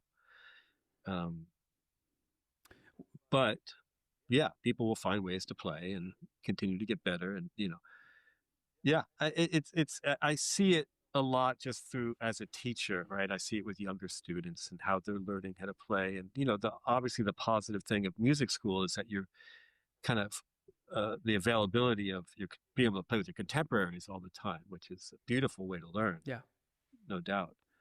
And they'll figure it out. Those that will figure it out, and those who won't will figure out something else. I mean, it's not easy, but it never was easy. So, where does your mind go when you're not playing? When you're not having a lot of gigs, when you're at home. Right. Well, it's interesting. Like right now, I'm home. I mean, I've been kind of doing some gigs around town and recording, but I'm really home like for 2 months, basically, like no planes for 2 months. And it's, it takes me about 2 weeks to get back into the swing of things at home, of, not just home stuff, but like how I want my days to be, like how do I shape my day? And I'm not I'm not a strict practicer. Like I don't have a routine or anything like this, but I do like to be with the instrument each day, and some days it's a lot of time and some days it's not. Mm-hmm. But I'm finding it now. I'm home. Like I was recording last week. This week I'm nothing, I'm just home, and I'm finding myself going up to this room, this attic, and just kind of remembering what I want to get to, and like usually I'm like trying to learn the next repertoire for next tour, or I don't know, just kind of preparing for something. And there's not really anything to prepare for. It's just like, what do I want to get to? And that's kind of how I got to that C minor prelude, I guess, actually. It was like, I've been playing it for a bit, but I couldn't play it for you without the music. I would mess it up, I'm sure. So in the process of memorizing it, I feel like, wow, I'm really paying attention to every nuance now on a higher level. So that's an obvious way of, okay, that's allowing me to grow, that's I'm just always kind of searching for those moments, and when I'm home without any sort of pressure of learning a new repertoire, I feel very free in like finding new ways to do that.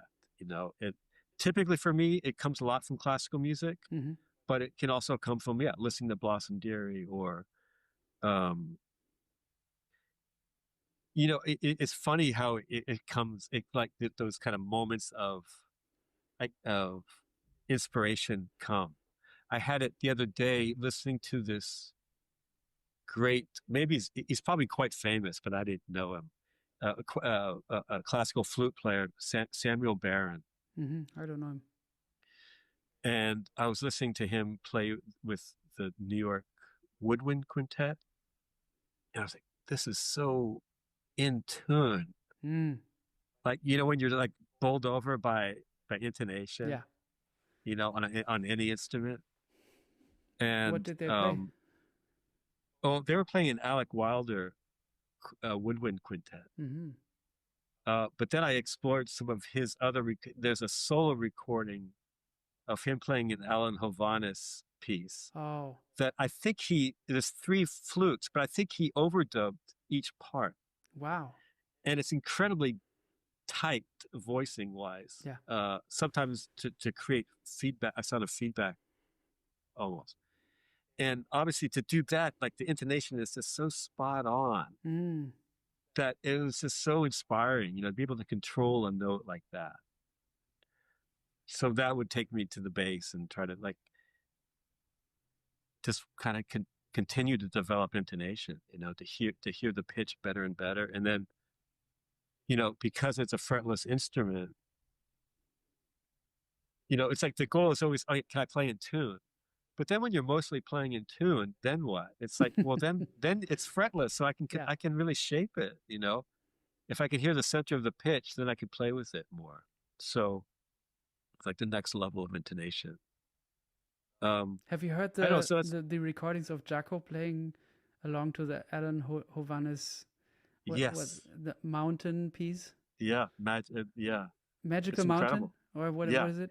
Yeah, it's an amazing bass line. He's playing the bass line that Hovhannes wrote, and it's so atonal to the rest of the harmony, right? And then he improvises also on top of it. Yeah. Oh. I mean, I love that. So a lot of times the inspiration does come from classical music, but it also comes from, Al Green or Marvin Gaye or the Beatles, or, So it's just the beautiful thing about the bass is its function is maintained throughout every style of music. Yeah. Right. More than any other instrument. Yeah. So our sources of learning are vast, and that's kind of why I don't feel like the need for a routine. I kind of like to wake up and just see where my head's at and what's going to be inspiring. Like, I don't want to feel like, I got to go play long tones or I got to play that Bach suite again today or something. If I feel it, I'll do it. Yeah. If I don't feel it, I'll find something else. Yeah. It could be from electric bass. It could be from flute or whatever. Yeah. I like that way of practicing. Following the inspiration and interest. Yeah. And that I am able to get to when I'm home for a few weeks. Much, much better than if I'm in between tours and thinking about the next tour. Do you also sometimes struggle when you don't have, maybe I'm asking somebody who has a lot of gigs, but it's very widespread amongst musicians sometimes that we freak out when we're not working, basically. You know what I mean? Right. Sure. I mean, COVID taught us all that. Yeah, sure. Yeah. Yeah. So then the onus of continuing to improve is completely on us. It can't be, I'm going to learn this repertoire, and in the process of learning it, I'm learning new things too. It's like, well, no, it's like, how am I going to continue to progress on my instrument without that? And just, I mean, it really can just be from picking up the instrument. It doesn't have to be from an external source, right? You pick up the instrument, see how your hands fall, and then what comes next. I mean, it's really something I've been thinking about because of doing some solo playing, and after doing the solo record, I did some solo gigs, which was a huge learning experience. But it was also kind of I kind of had a set that I would do. It wasn't really improvised. And my ultimate goal really is to be able to go out on stage and improvise for an hour. Yeah. With no idea what to do, And so that idea of, well, how does the bass sound right now in this room? What does that note sound like? And what's going to follow that note? And it's, it's one thing with piano to do that, not to, make it any less difficult as a solo pianist, but you do have a lot of notes that you can play, right? With bass, we're mostly dealing with single lines. Yeah. And how could it even sound like? Would I even appreciate to hear a bass player do that for an hour? I mean, it's funny, because I a lot of times, if because I am playing a lot with different people, my sources of what I should practice come directly from the gigs, right? I mean, there's the obvious ones are like, I don't really know that tune so well, I'm going to learn it. Yeah. Right. Or I didn't feel comfortable playing that tempo or that Yeah. key, so that's a beautiful thing. I love that movement from the gig to the practice room, kind of the opposite of maybe what people, like, I'm gonna practice in order to kill the gig, it's like, no, I didn't kill the gig, so now I gotta go practice. Yeah. But if you don't have those moments of constant gigs showing us what to work on, it takes us to this solitary place of, well, what do I want to get to? What's, I've been doing this for 40 years, so you think about doing this over time, it's not hard to stay inspired. It's almost easier, I think, actually. I think the better you get on your instrument, like you said earlier, just the more possibilities you see. You see, it's like the classic thing of saying, you're too young to play a ballad, you need to get older, and it's like, oh, okay, but there's a lot of truth in that, to be able to play a few notes and have it speak the way you want to takes time, and it's not just practice time, it's time outside of your instrument and music. So I do believe in that more and more, but the more time obviously that we do have with our instrument, whether on gigs or at home, it's just the ability to make it come from your head through your body out the instrument gets easier. And I remember actual moments where I could sit back and say, wow, it's easier to play the bass now. It got physically easier. So this obviously helps to speak in the music better. I just had to think of a moment where, this is a long time ago, I had a electric piano in my place next to my grand piano, and I somehow stumbled upon the plugged bass sample. Plugged bass, yeah. Yeah. So I was playing lines in a low register, and back then my language wasn't where it is now. My sense of how to play a melody, how to play a strong melody when you're improvising, wasn't where it is now. And so I noticed when I was playing melodies down there that I couldn't get across my point. Basically, I noticed to really play the changes, I have to play different things. Then I thought of Paul Chambers and kind of tried to play something along those lines, what my idea of Paul Chambers was, and it was easier then. And then I transported that. I was basically playing more chord tones, and approach tones to those chord tones, and then I transported that back onto the grand piano in my normal soloing register, and that was one of those moments where playing for me, improvising for me became easier. Right. I could totally understand that. I mean, there's something to be learned from, I mean, you could do it through Bach too, right? If the counterpoint of how can we be extremely functional and creative and have surprises, all in one. And Bach, but Paul Chambers too, and to me this was his gift, was that he played extremely functional, clear, very clear lines, but also once you go in there, it's like, wow, those are really kind of some bold choices, and some very thoughtful musical melodic choices. And so you just kind of continue to go deeper with these badass cats. It's like, they're good on so many levels. It's like, they're functioning. It's like they're being very clear, but it's something more, because there's a lot of clarity out there. It's like, well, something magical going on in the development of the line. Ron Carter, obviously another example. Israel Crosby, another example. Beautiful example, where you just wouldn't change one note if you could go back. It's just, they're perfect, but they're improvised. So just high level. So yeah, what we glean from other instruments and how we bring it into our instrument, I think it could be really helpful, right? Obviously for pianists to understand the bass function. Oh yeah. Right.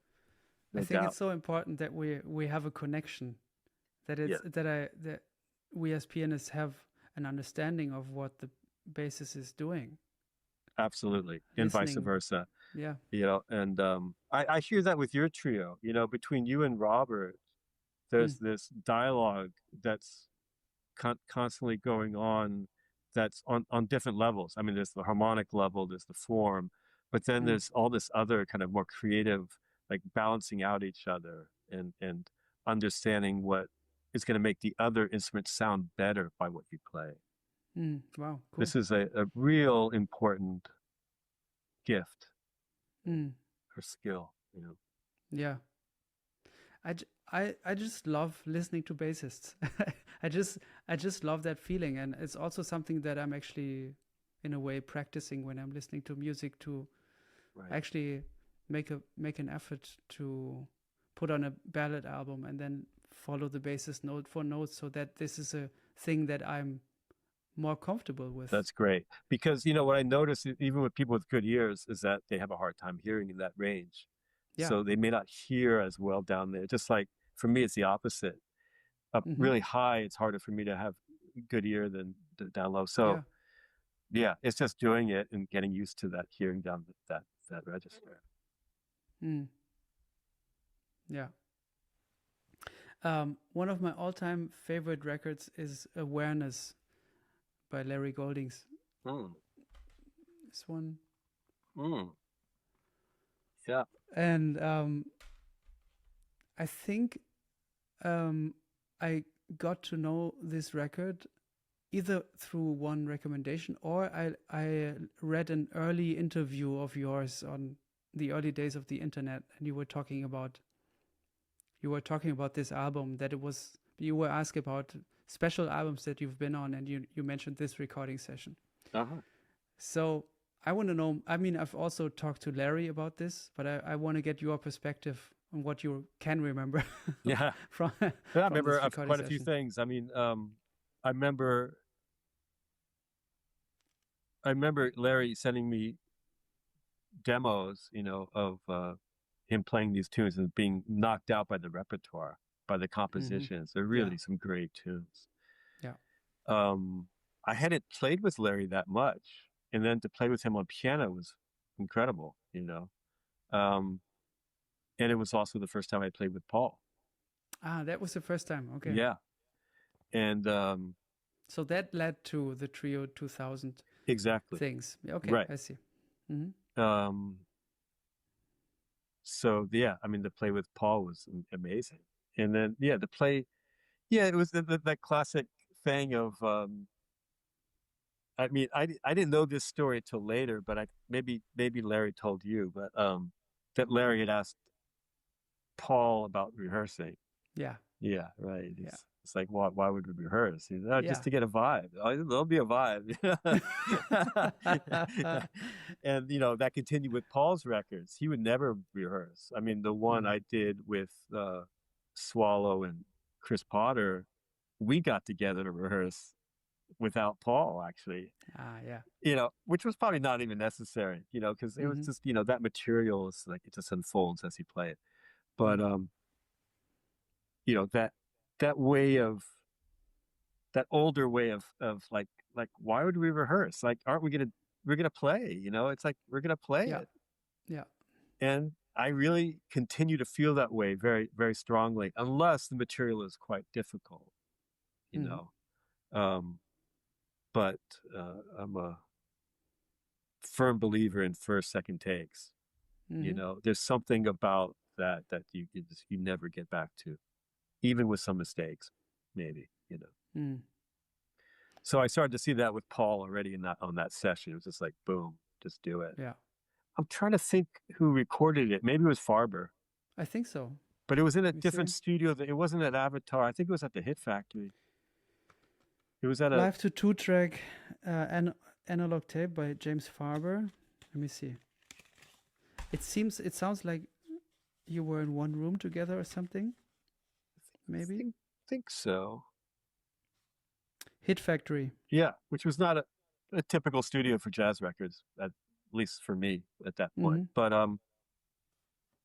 yeah, it's kind of in and out doing it, you know. But I really remember the repertoire, how great Larry sounds on piano. Continues to play. I mean, he's just an amazing musician, inspiring, and then Paul was that. It was the first time, and also how easy it was to play with him. How grounded he was, in every possible way, you know. People also talk about his time feel a lot. Like to me, he has the best time of anybody I've ever played with.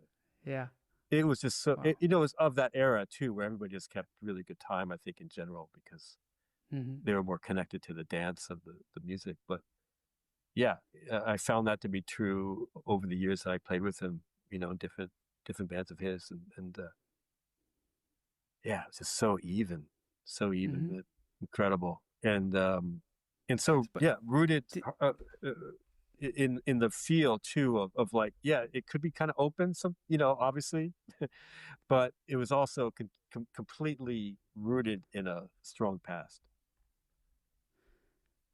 Just a very quick question: did you rehearse with Larry in duo then before this album? No. Well, I don't remember doing that. Okay. Yeah. No, I mean, you know that music, it's just like, you hear it, you hear a demo, you have the chart. You know what you would rehearse. How did it feel to play rubato with Paul Motian? Yeah, it was like swimming in the ocean, you know? It was well, you know, it was like playing time in a way, because there was always a sense of a beat. There was always a sense of something. Yeah. The wave. Momentum. Yeah.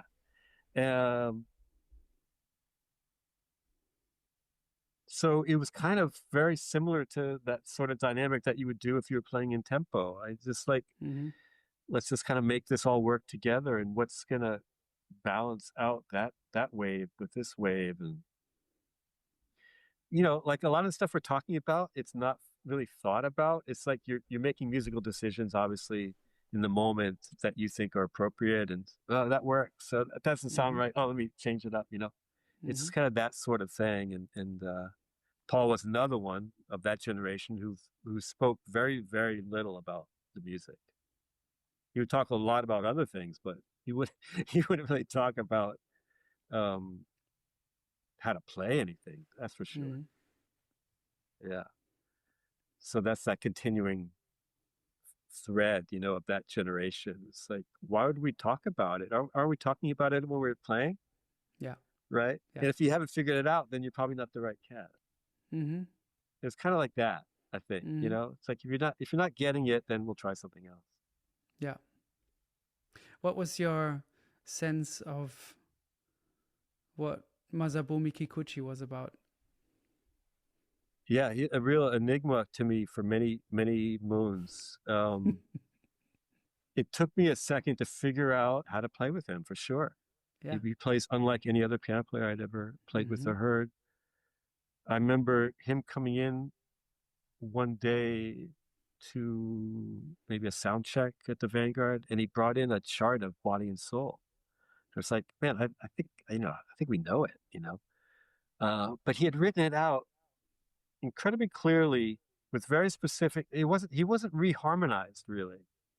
It was just very specifically written, all the nuances of everything, and it made me see him in a different light.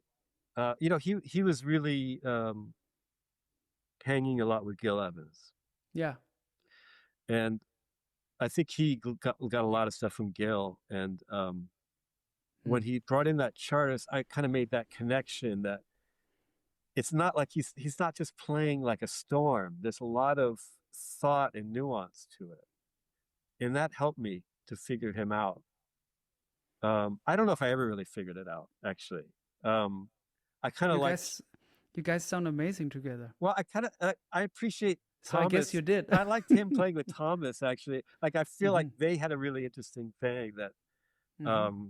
they got to... I mean, I think, yeah, it was fun, but it took me a second. Yeah, I mean, it's really kind of shakes your earth a bit when you play with a musician who really defies all the ideas you have about that instrument. It doesn't happen that much, you know? Yeah.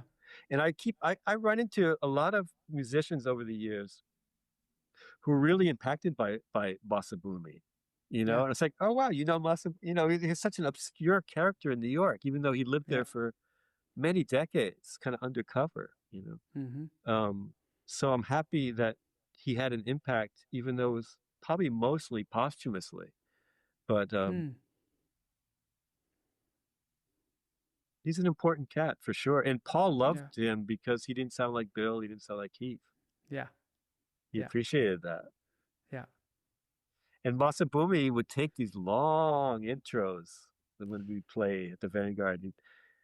You know, we were playing a lot of Paul's tunes, but we played some standards too. And Masabumi would play sometimes, 10-minute intros.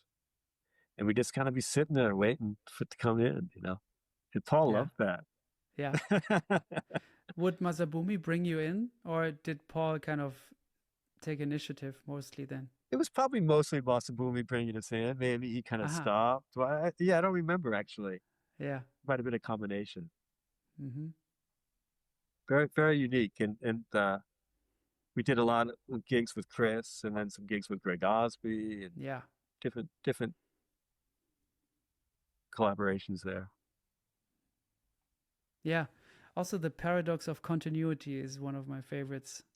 With you guys together. That's another record where vibe alone it wins. Another one, no rehearsing, 1 or 2 takes. Rebecca was 8 months pregnant. She was sitting on a chair. She couldn't even stand up, really. And did she pick the keys for the tunes? I probably, I think, like a lot of those tunes, I would just kind of jot out the changes and give them to Chris. I remember doing that. And I remember another thing was that this was up at Avatar Power Station where we started with, I think Chris was in the booth and Rebecca might have been out in the main room. And then we switched and had Chris come out to the main room with Rebecca. And there's this sound that happened because of that I think is so beautiful. Yeah. It blending, naturally in the room. Yeah, memorable for me too, for sure. And then, Masabumi plays some great stuff on there too. Yes. Yeah. Yes. And he also, he changes the idea of how to comp behind a singer or around a singer or yeah, I mean he was just a unique musician, a unique person in every possible way. Yeah. I'm really glad people still talk about him. I would love to see that Body and Soul sheet now. Yeah, I'll see if I can find it. Oh, you still have it? I probably do. Kind of kept all that stuff. I would love to see that. Yeah, I'll see. Yeah. To my memory, it wasn't like he wasn't reharmonizing it. It wasn't like some slick shit. It was just like, this is how I play the tune, and there was some it was B flat 7, flat 9, stuff, but it just kind of turned my head a little bit into his way of thinking about harmony. And I connected it to Gil Evans, whether it's true or not. That's a lot of things that we think are not necessarily true, but it helps us to figure stuff out. It's your personal take on it. Take on it, exactly. Yeah. And I felt that way about maybe John Scofield's writing on Quiet. I thought ode to Gil. Oh yeah. And anything related to Gil Evans is beautiful. So I really appreciate it. I'm a big fan. Yeah. Did you ever see him? I saw him once at Sweet Basil. Mm-hmm. Yeah. The big band. Yeah. He was like a small big band. Yeah. But unfortunately not regularly. Mm-hmm. But I love,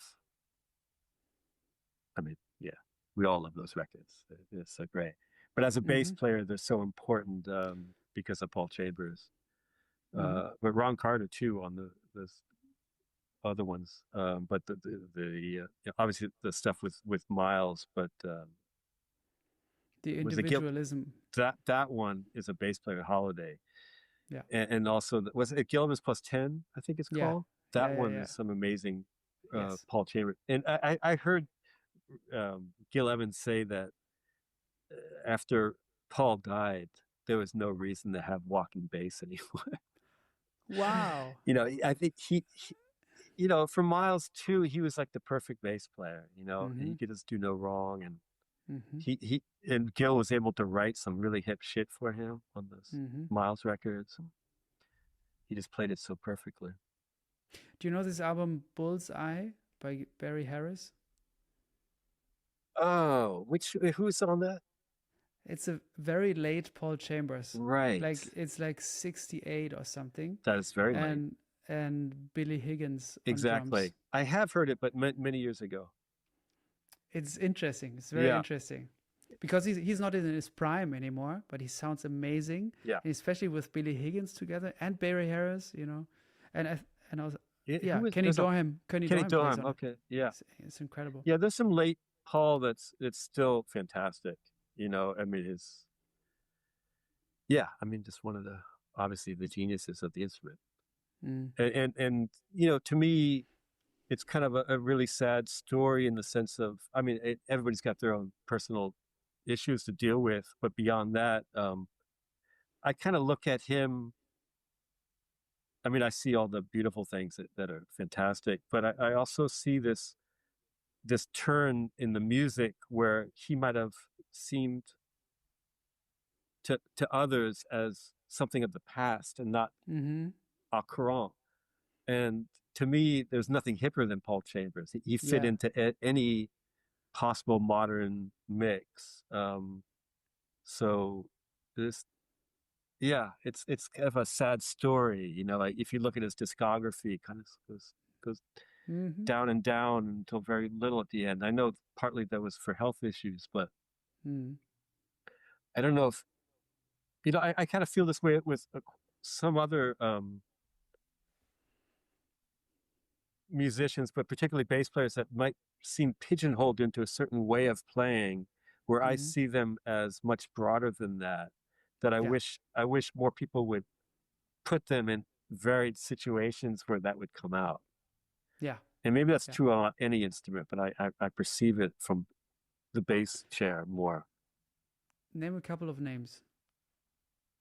Well, one of my favorite contemporaries of mine is Peter Washington, who I think is just such a perfect bass player, not only, playing, with Bill Charlap, but would sound great with any modern musician.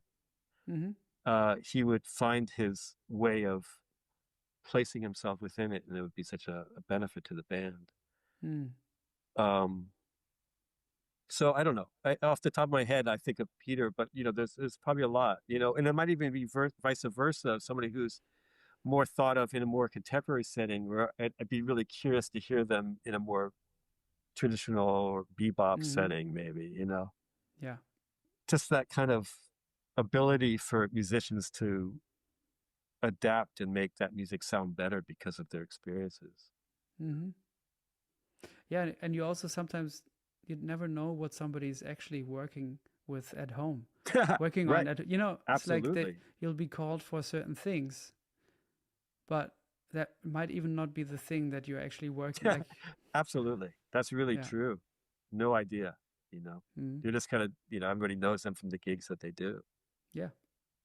Another one of my favorites here.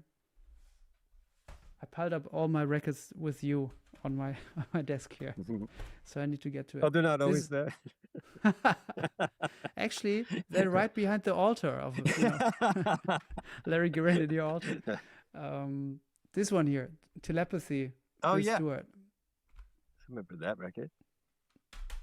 Another nice want to band. share some Interesting band, right? Yeah, exactly. Yeah, Eddie and Seamus. Oh, no, yeah. Eddie, sorry. Steve Wilson. Steve Wilson and Seamus. Exactly. Eddie's not on that one. No. Eddie, right. No. Eddie Henderson's Bill on the other Carruthers is on that one. Right. But Bill is also on this Night Remarks album. Yeah. Right. Yeah. Another, example of drummers writing hip tunes. Yes. Of something that probably another instrument wouldn't write, some of my favorite composers are drummers, for sure. Mm-hmm. Yeah, I remember the studio, the session. I remember it very well. Mm-hmm. Remember, it was at this great old studio called Clinton, which is on the Upper West Side, that closed down a long time ago, but it had a great big room, and we were all in that room. And the great David Baker was the engineer, who was fantastic at capturing live to 2-track and being a part of the band, Mm-hmm. And yeah, Seamus and Steve, two great sounds. Bill Carruthers, another unique piano player, right? Very unique. Yeah, yes. Who kind of had this it's kind of Americana thing, not really like Keith Americana or Pat Americana, like his own version of I don't know, whatever that is, that part of like Minnesota or something, like this other part. And yeah, just to me, I didn't play with him that much except with Bill. With Bill Stewart, and I would like to play with him again, actually, because there's nobody else that plays like him. Yeah, exactly. Yeah. So he brought something to that music. But there's something about recording with drummers as leaders too, beyond their compositions, which were so slick. And I think there's this thing of drummers just always being very aware of the whole sound of a band and just being really tuned into capturing that vibe more than anything else. Mm-hmm. I mean, Bill is traditional in many ways, like his, he's completely a modern day drummer, but he's got a lot of traditional aesthetics to him, I think. And one of those might lead him closer to Paul Motian's way of like, let's just capture this moment, and let's move on. Let's get it and get to the next thing. So he kind of, it's funny. I hadn't really thought about it, but thinking about him and Paul, it's like, why would we rehearse, right? This music's not so hard. Let's try to capture that moment on tape, because it's not going to happen again. And then the new record with Bill at the Vanguard, that's just going to happen because it's a live record, but something to it for sure. And I don't know if that's in general true of all drummers, but I don't know. I noticed that recordings with drummers are really fun and chilled and relaxed and in the moment creatively. How about with Jack DeJohnette, the Hudson Project?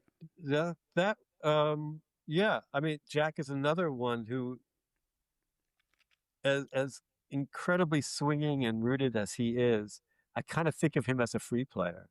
Mm-hmm. There's something about his way, even playing like on Tetragon, or Power of the People. It's like it's always extremely reactive and eruptive and fluid, extremely fluid, very conversational. Mm-hmm. Extremely high level of listening and reacting to everything everybody's playing. I mean, just incredible. and also just like a freight train of, pushing through the music and explosive, when he wants it to be, and then completely subtle and dynamic when he wants it to be. I mean, you hear this recent recording of him with Joe and McCoy and Grimes, and it's like you see already, this is early Jack, whatever, he's 21 or so,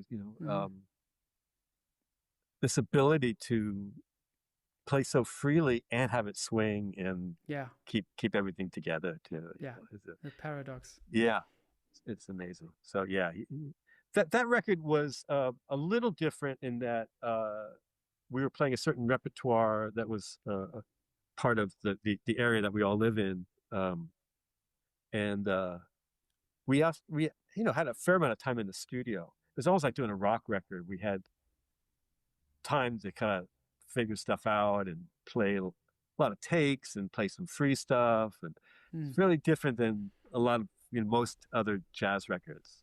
It's more just kind of hanging out in the studio, finding sounds and textures.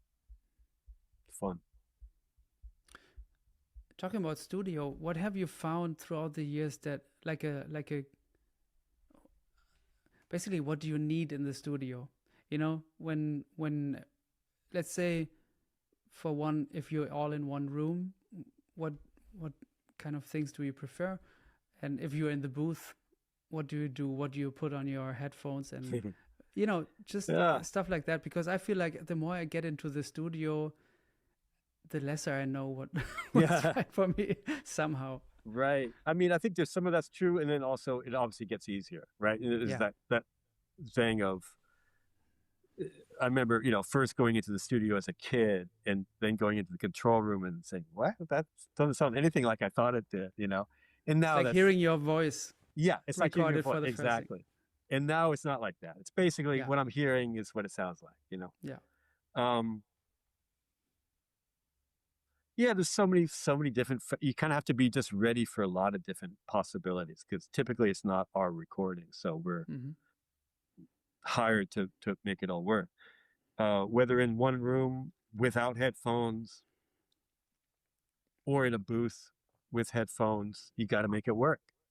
And it's fun to play in a room with no headphones, but it doesn't work a lot of times based on the repertoire and the size of the band and the type of studio it is. I mean, it'd be, it's like playing in your living room if you can do it. But I'd say I'm able to do that maybe 10% of the recordings I do, maybe something like that. So yeah, typically we're separated. We're using headphones. We're in a booth of some sort. And you just try to feel comfortable. You try to get a headphone mix that is inspiring and is not too much of any one thing. I mean, but I'm kind of adapting the headphone mix a lot to different tunes. But generally speaking, what's the loudest on your headphones? Well, applause? No. Yeah, right. I bring my own applause. Yeah. Yeah. Well, it varies tune to tune what I think I need to hear. Okay. Because if the drummer goes to brushes, I gotta turn up the brushes. Obviously. If I'm playing something unison, I gotta tune up that other instrument in order to make sure I can hear it. I mean, I'd say, in general, I probably have the bass louder in my mix than I would want it on the recording. Just so I'm hearing the nuance of everything. But I don't want to do it too much, obviously, because then it sounds funny. But I'd say I'd have a little bit more bass than I would in a normal mix. But other than that, I'm trying to kind of do a live mix. I don't want to overplay, so I want to make sure I can hear myself enough where I'm not playing too hard in the studio. That's for sure. Yeah. But I'm telling students, any chance you get to play in the studio, you know, this is a classic thing of take every gig. You know, I don't know about that, but I would take any possible gig in the studio, no matter what it is, because um, you need to just kind of do it over and over and over to get more and more comfortable with it. Yeah. Much easier now than it was 30 years ago for me. Yeah. And you have to be able to, you know, because it's typically not my recording, I'm not picking the take. You have to try to sound good on every take. Yeah. Right? Yeah. It's different if you're the leader. It's like, I don't like that solo. I'm not going to pick that take. So, you know, it's a lot of pressure. I mean, I'm usually coming out of a studio a lot more tired than I am coming from a gig. Yeah. There's a lot of mental energy going in there. Yeah, but on a gig, you know, don't play as long as you play don't in play the as long studio. either. Yeah. But, you know, I mean, that's for sure. But, you know, a lot of these sessions, you know, it might be an 8-hour session, but you know, if you added up how many hours you're actually playing, it's quite a bit less, you know, because of a lot of breaks and everything.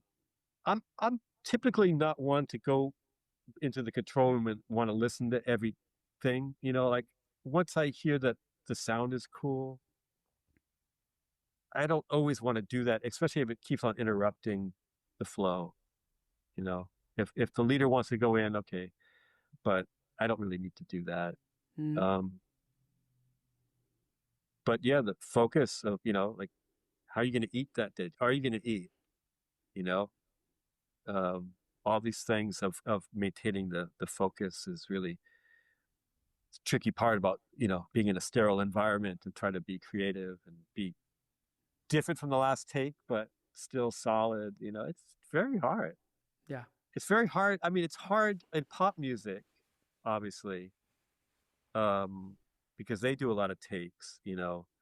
You know, there's a lot of editing, obviously. There's a lot more editing now in jazz than there obviously used to be. But, you know, to be creative and to be on it, it's tough. Yeah. It's asking a lot. Yeah. But I love it. I love being in the studio. Mm-hmm. Me and Mark Turner joke about an alternate reality that, because we were both from LA, both from California, and imagining a life where we decided to be studio musicians instead of jazz musicians. And at a certain point when I was young, that's what I really wanted to do. I thought that would be such a cool life of playing other people's music and a wide variety of music and just try to play it correctly and move on to the next thing later that day. And there's a part of me that still would like that, actually, I think. But I think Mark had a little of the same thing, you know, and it just would have been such a different life for both of us of living in LA, doing that, hopefully being able to do that in LA, and not doing what we ended up doing. It can still happen. Your dream can still come true. I mean, yeah, you're right. That's a good way to look at it. But you know, unfortunately, that world doesn't really exist so much anymore. Yeah, you know, it's really changed. But I take advantage of it when I can. You know, in my world of you could be a home studio musician. That doesn't turn me on at all. Yeah, No. Yeah. That's why I don't even own a computer, because I think that it's like I can always just say, well, I can't do it. You know? Yeah, I have a lot of respect for people who do it, actually, because I couldn't, because I would be so, you know, that delete button would be, you know, right, too close. Yeah. And now also I don't have the technical capacity to do that, you know. Yeah. So I have a lot of respect for the people who do it, but I couldn't. Yeah. I couldn't do it. I mean, I have gone in and overdubbed stuff, but not so much. But that's not my thing, obviously. Yeah. Here's something that, one of the things that I really, really admire about you is that I feel like when I hear you, I know exactly, and it's not because I'm so clever or anything, I know exactly how you mean a note and where you want to place it. And, you know, clarity is basically like rhythmic clarity, tonal clarity, formal clarity. But it also, like, maybe we could look at it first from the rhythmical standpoint. Was it something that came natural to you from the start, or was it something that you really put a lot of time into to get better at? It's hard to say. Maybe it's a bit of both. I mean, I think there's certain things we have earlier on, but then, you know, with the bass specifically, I always say it's not a clear instrument by nature, and the constant practice is bringing out its clarity. Mm-hmm. So you can you know, break down that into every aspect of music, you know, rhythmically, harmonically, melodically, intonation, sound. But rhythmically, you know, it's how each hand is articulating, and then obviously the coordination between the two. And it's such a, you know, a small millisecond of time that we're dealing with. So I have practiced that on some levels, technically, I'd say. And then I've also thought about it a lot and been inspired by different bass players' ideas on that theme, you know. But it kind of all goes to what we've been talking about this whole time of what do I deem appropriate to the musical situation that I'm in at that moment? Does it need more clarity? Does it need less clarity? Most of the time it needs clarity, right? I mean, most of the time I want to know where that beat is, right? But there are times when I want to make it more mysterious. So whether I'm doing it harmonically in the note choice or rhythmically by either anticipating or delaying harmonic movement, you know, that's a choice based on my perception that the music needs more openness. So yeah, once again, I want to have the tools in order to be clear, and then have the taste in order to know when to use that or to abandon it. You know, but both are under my control, right? But they are subjective decisions based on how I'm perceiving the music. But yeah, I mean, the rhythmic thing is like, yeah, the more you play with good drummers, the better your rhythm should be getting, you know. And I was lucky to play with really good drummers early on and kind of throughout my life. And now I just play with great drummers.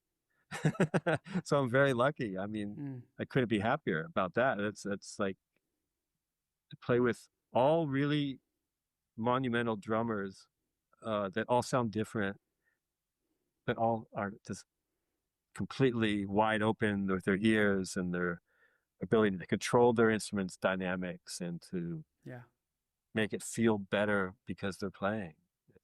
It's the Garden of Eden.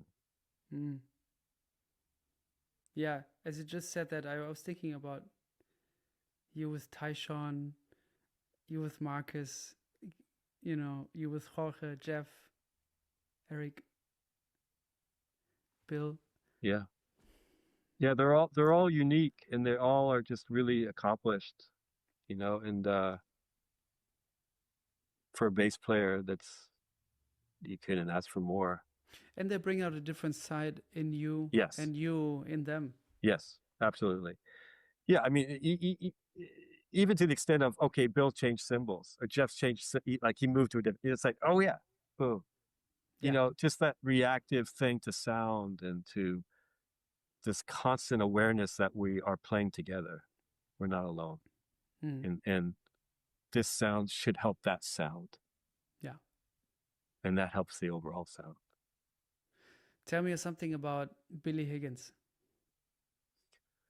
I mean, to me, one of the obvious things, the most swinging drummer ever.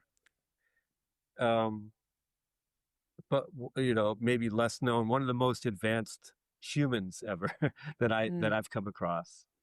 Just very high level of being, you know, of awakeness in the world, and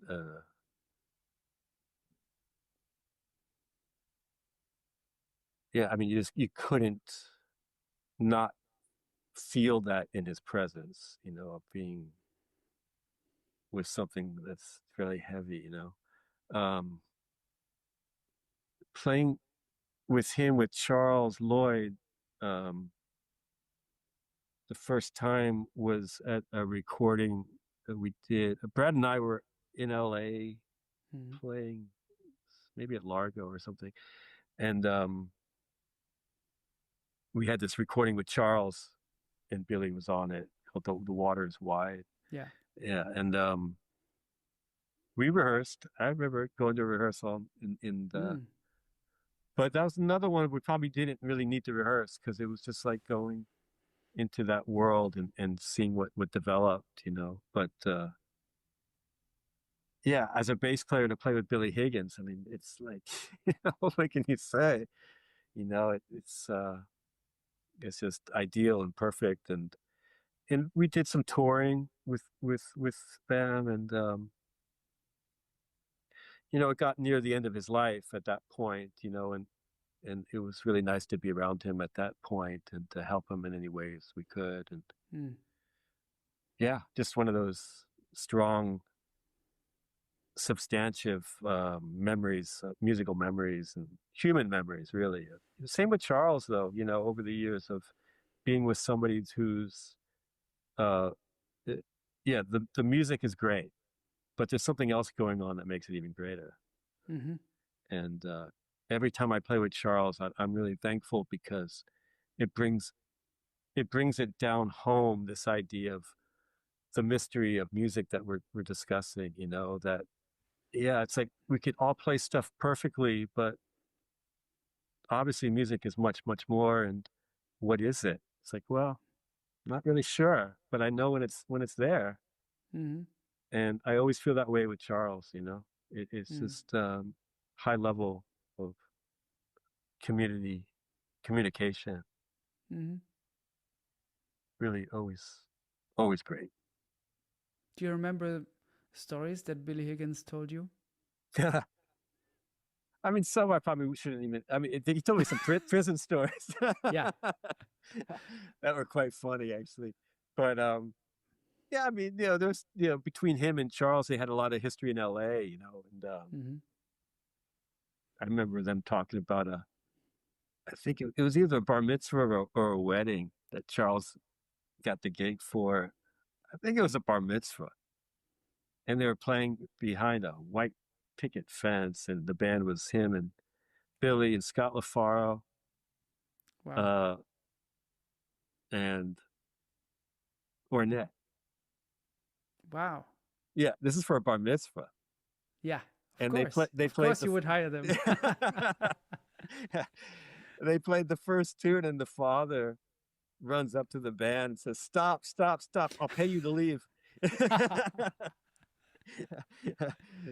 So I guess they got one tune in, and that was it. But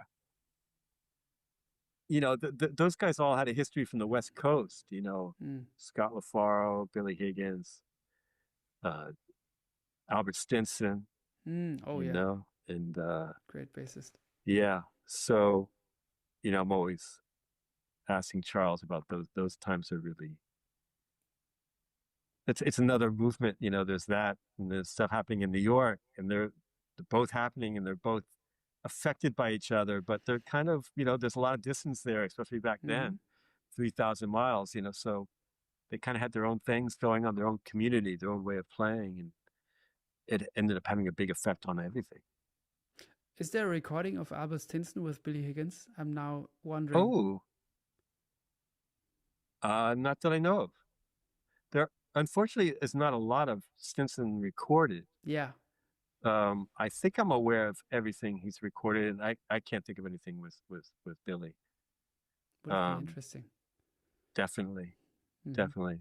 Yeah, another amazing bass player, right? And you have this movement in LA specifically, maybe because of Red Mitchell, but you had Charlie, Scott LaFaro, Gary Peacock, Albert Stinson, all kind of, I mean, people, you know, we talk about Scott LaFaro, that, you know, revolutionizing the bass, but all these guys were thinking along the same lines around the same moment.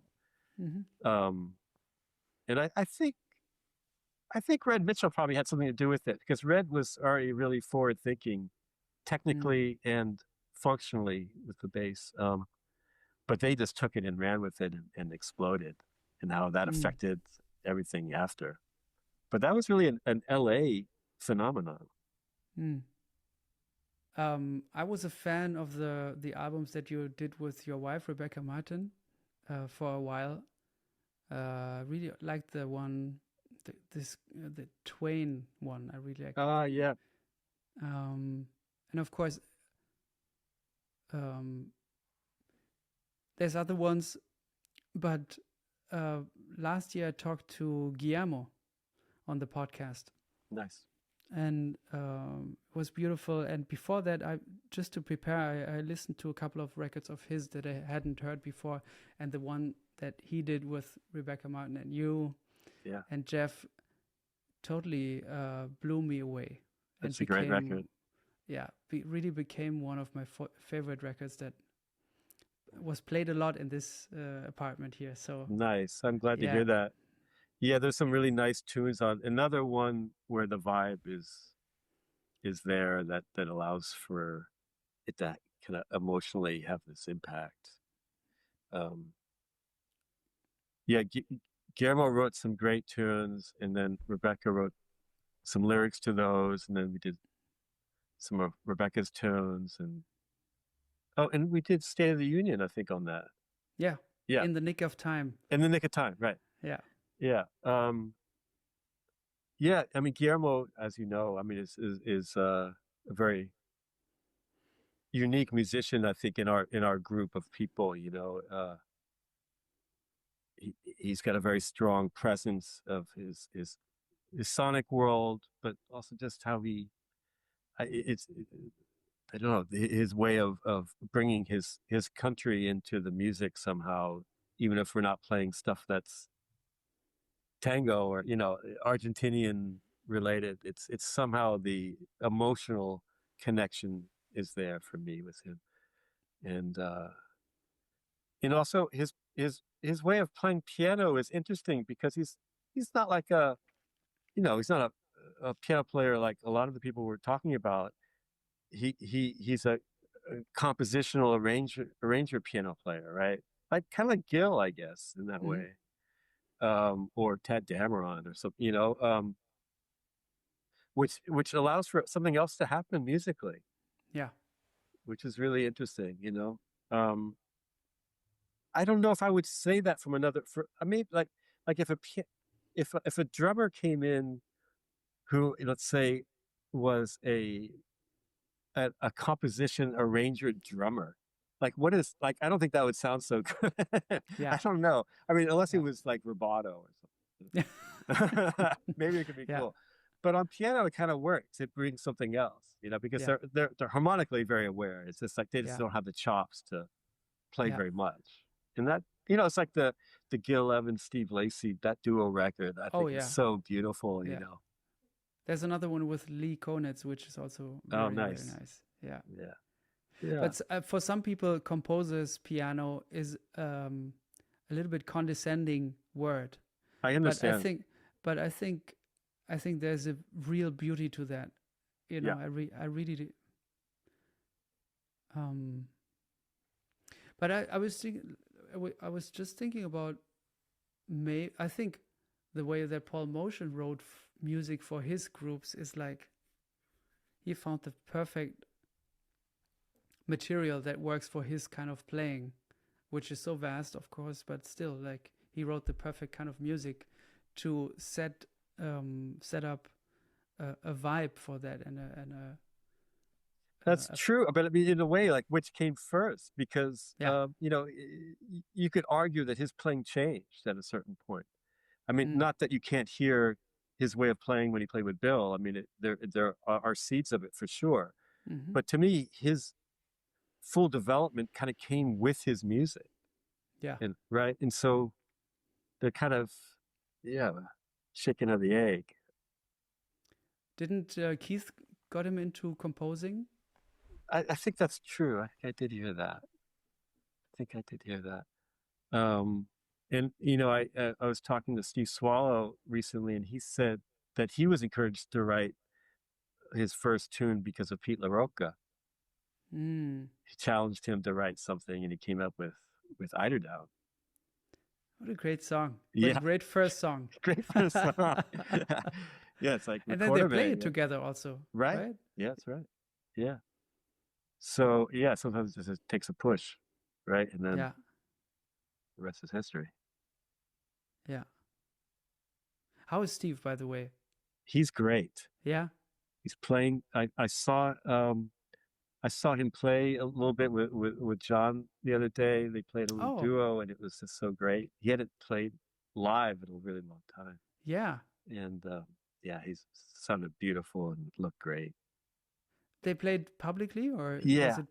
Oh, great! In a duo. Yeah, it was like a little workshop, like a little interview, question and answer, but they played a lot. Oh, great!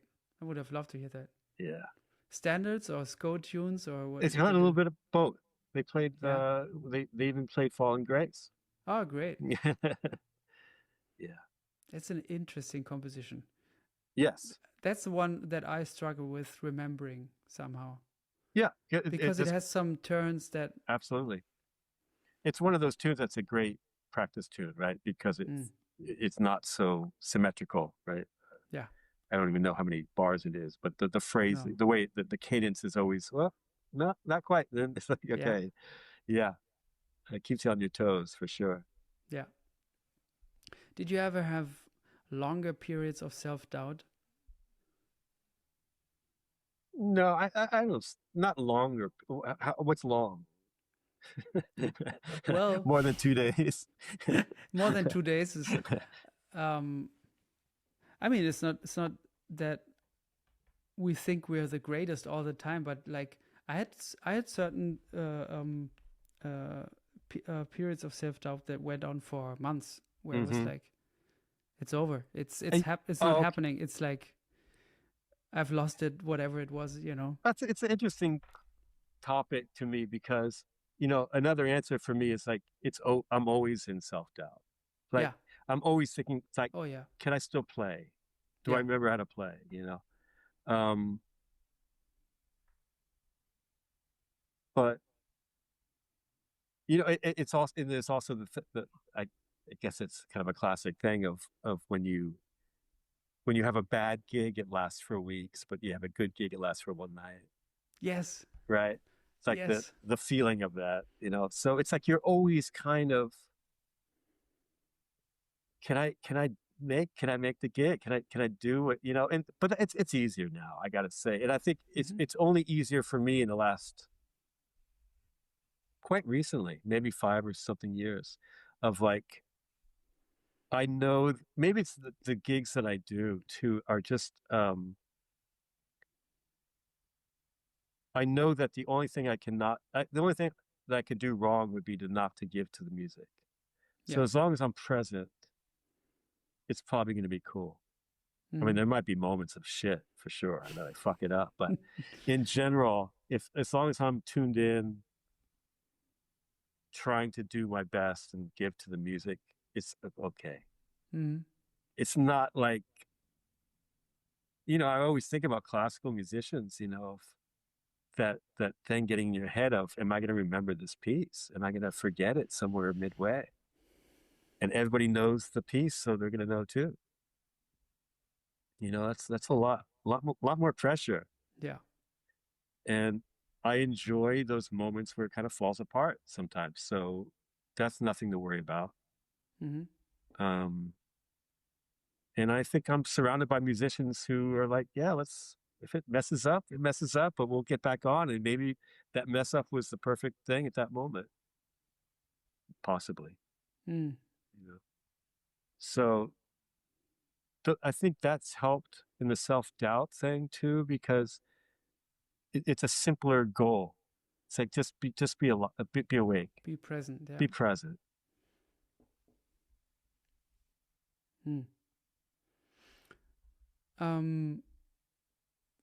Did you take lessons with guys like Buster or Ron or somebody like that when you came to New York?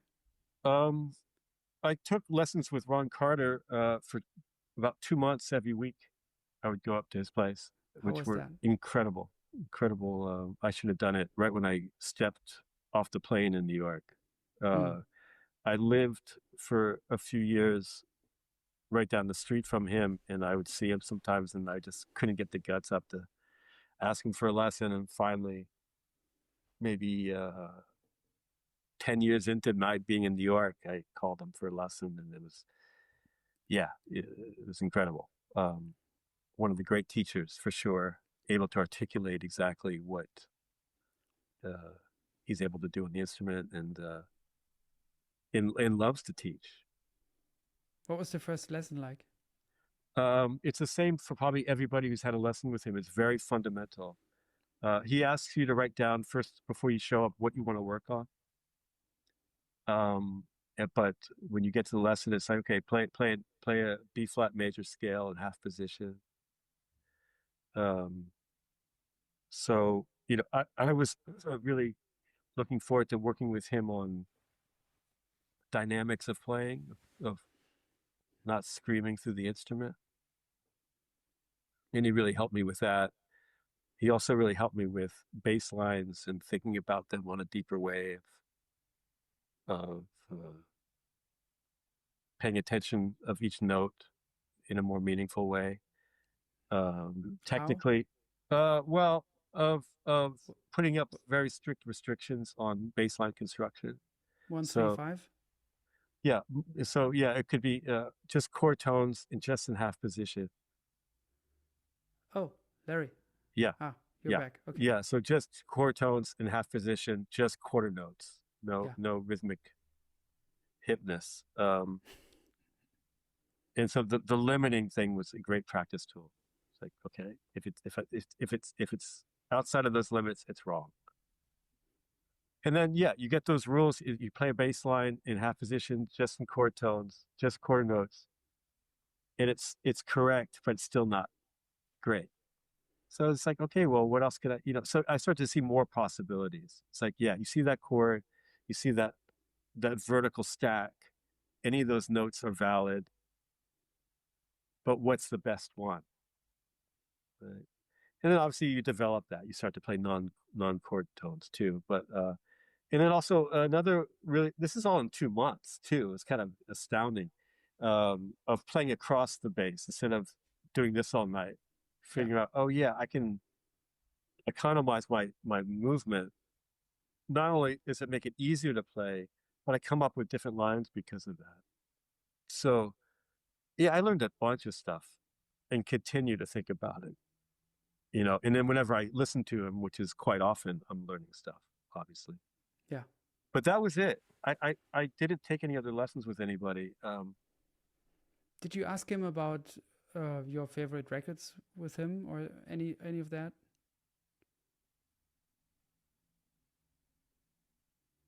Not so much. A little bit. I remember coming up, I was talking about the Plug Nickel, and how much that record meant to me and how much I felt like it showed me how much the bass can control the music. Yeah. Move the music better. Yeah. And he was like, yeah, I know.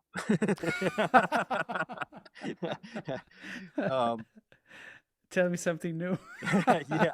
It's like the one time I talked with Miroslav, I saw him play solo in New York, and we were having dinner after, and I said, the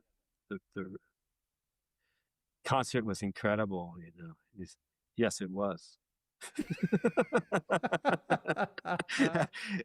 It's like, what do you need to say? It's like, they're aware of their talents.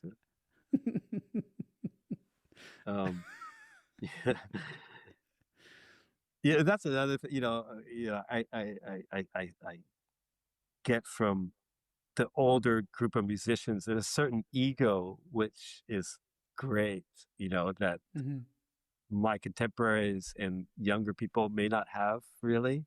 We're all so humble and, thank you. Oh, I sound like shit. And, mm-hmm. There's a certain cockiness of that generation that served the music in a way that I think is really cool, Mm-hmm. It's like, this is some bad shit. Yeah. I'm aware. Yeah. Yeah. But, there's some balance obviously there. Of course. I remember reading about reading an interview of Wayne, and he was talking about the ego, and that we always talk about that we have to keep our ego in check when we play and stuff like that. And then I don't know what it, I'm paraphrasing now, but he kind of went on saying that there are certain moments in music where we kind of need the ego to go a certain place. Absolutely. And then we're not working for the ego is working for us. Nice. Yeah. Yeah, I mean, it's ridiculous to think that musicians don't need egos. I mean, we need to step it out, step up and we're on stage. We got to speak it. We got to speak it like we mean it. Yeah. And, put everything behind it, you know. There was a great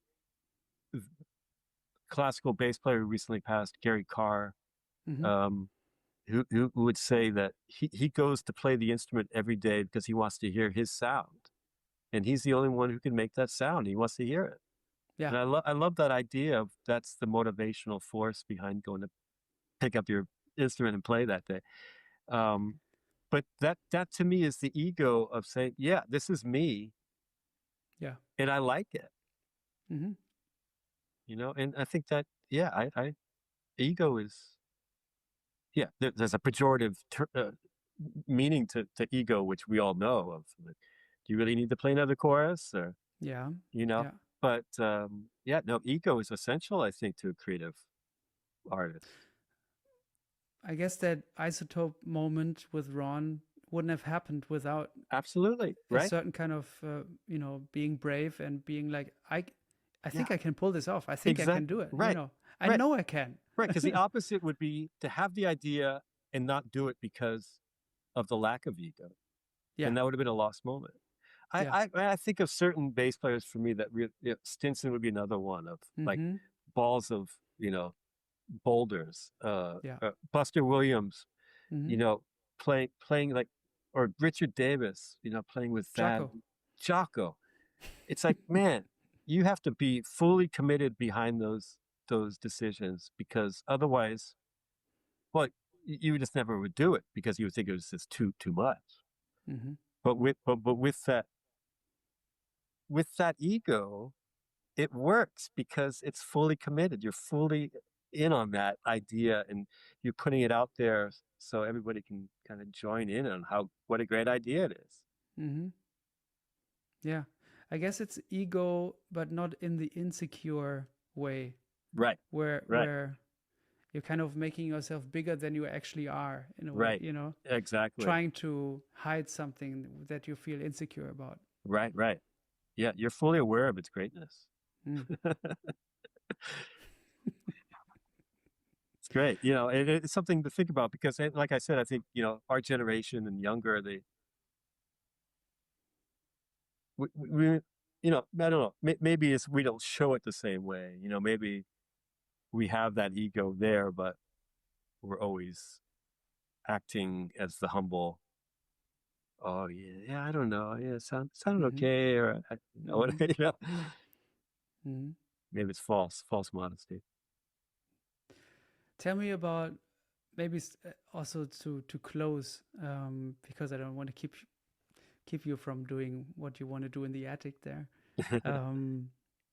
Tell me about an album that you have listened to more than, the most, an album that you've listened to probably over the years. The most. Over the years, huh? Over the years.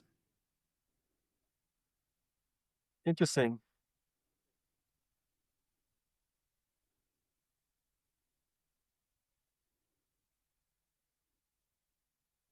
Yeah, it's tricky. If I had to just jump, I'd say Milestones. Let My Children. Okay. Yeah, Milestones to me is the epitome of how to play that way of playing. It's like everybody is so on, each individual, Miles, Train, Cannonball, PC, Red Garland, Philly Joe. It's like, it's perfect. And it's loose as crazy. Mm-hmm. And it's mostly blues. You know, I mean, it's like even the repertoire is not that remarkable. Yeah. But it's just like that's a desert island. Like that would teach everybody how to play if they wanted to learn how to play. Yeah. So that record continues to be creatively interesting to me, and also just like a textbook. Right. I guess like emotionally, I might say this Mingus record called "Let My Children Hear Music," Mm-hmm. which is maybe not one that a lot of people might say. I don't know it's a word. Oh, I mean, I've never heard it, I think. It's kind of a little bit of a Yeah. comeback record because he had taken a few years off, late 60s, comes back on Columbia Records and makes this kind of epic, large-scale project record. It's not even his best playing at that point because he probably had been not playing so much. But the vibe and the spirit of that record is, to me, everything about jazz. Mm. I highly recommend that record, you know. Cool.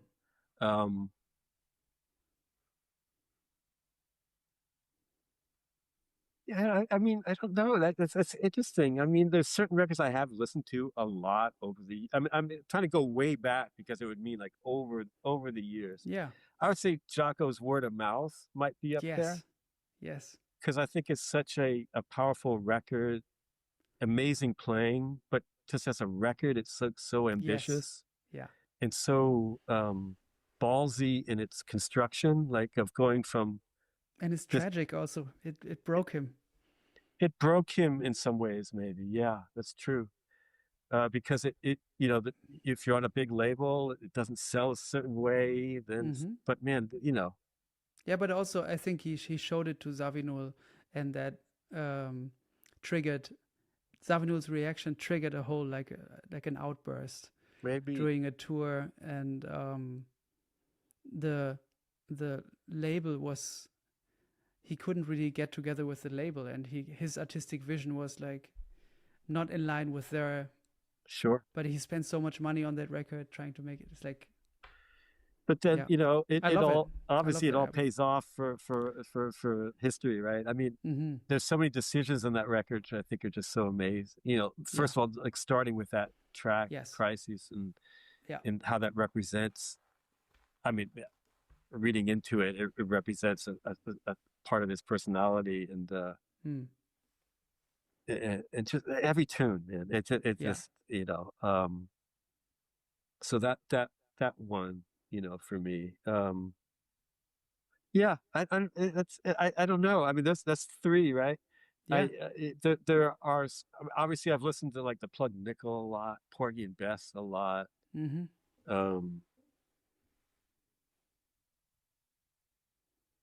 I don't know. I mean, there's some classical records, maybe, you know. Mm-hmm. But those are like three I could say I've listened to for decades, and obviously continue to you know, hear more music in, and and also be just impressed by, wow, they were able to document. You know, now that I make records and are part of recordings, that they went into the studio just like we go into the studio. And that's what came out of it. Yeah. You know, it's like, oh my God. Yeah. Yeah. Amazing. I saw maybe it was the Jaco book or Peter Erskine's book. I saw little notes, handwritten notes by Jaco, written during the production phase of that album. Mm. And he had an idea to bring in McCoy as a guest on that album. No. So just the thought of that, when you listen to an album so much for the, you know, right. It's another, also for me, it's a very important album. Oh, that's great. But then listening to it with that in mind, like, oh, how would have that sounded, you know? I know. Well, you know, and on which song also? Well, like, yeah, because it's some of the great Herbie, right? Oh, yeah. As a side person. Yes. Oh, yes. And I love Jack on it. Yes. You know, I mean, this moment, and you know, Wayne and Mike Brackett. I mean, it's just there's so many of those just perfect moments. But McCoy, I wonder what he imagined him playing on. Yeah, just now thinking about it, I think Crisis maybe could be. Maybe. I mean, we have Herbie on Crisis. Maybe he wanted Herbie and McCoy on Crisis. Yeah, that's very Which possible. kind of would make sense with Michael Brecker and Wayne, maybe. I don't know. and I don't know if any Jaco and McCoy played together. No, right? me neither. Yeah. But just all those ideas, like hearing about something like that, or a record that it was supposed to be a different personnel, but it ended up being it's just like imagining the possibilities. But like I said, just that they were able to go into the studio and create something for posterity that that's that record, for example, is very compositional and has a lot of planning to it. But you think about Milestones, to them it was probably just another session, like Kind of Blue. It's just like they went in and did it, and then they're on to the next gig and next thing. But some moments are just special, right? As we know in our own little worlds of making a record, it's like some days it's just the energy is correct, and it's the right personnel and the right repertoire and the right sound. The instruments sound good that day, and all these factors that make for something that's beyond just the music itself. So that's what I hope for. Thank you, Larry. Thanks. Beautiful to talk with you about all this stuff. Yeah, I appreciate thank you so it. much for doing this. And if you find that Body and Soul sheet, send it to me. I'll look around for that. Yeah, thank you Great, so much. Pablo. I'll see you around, man.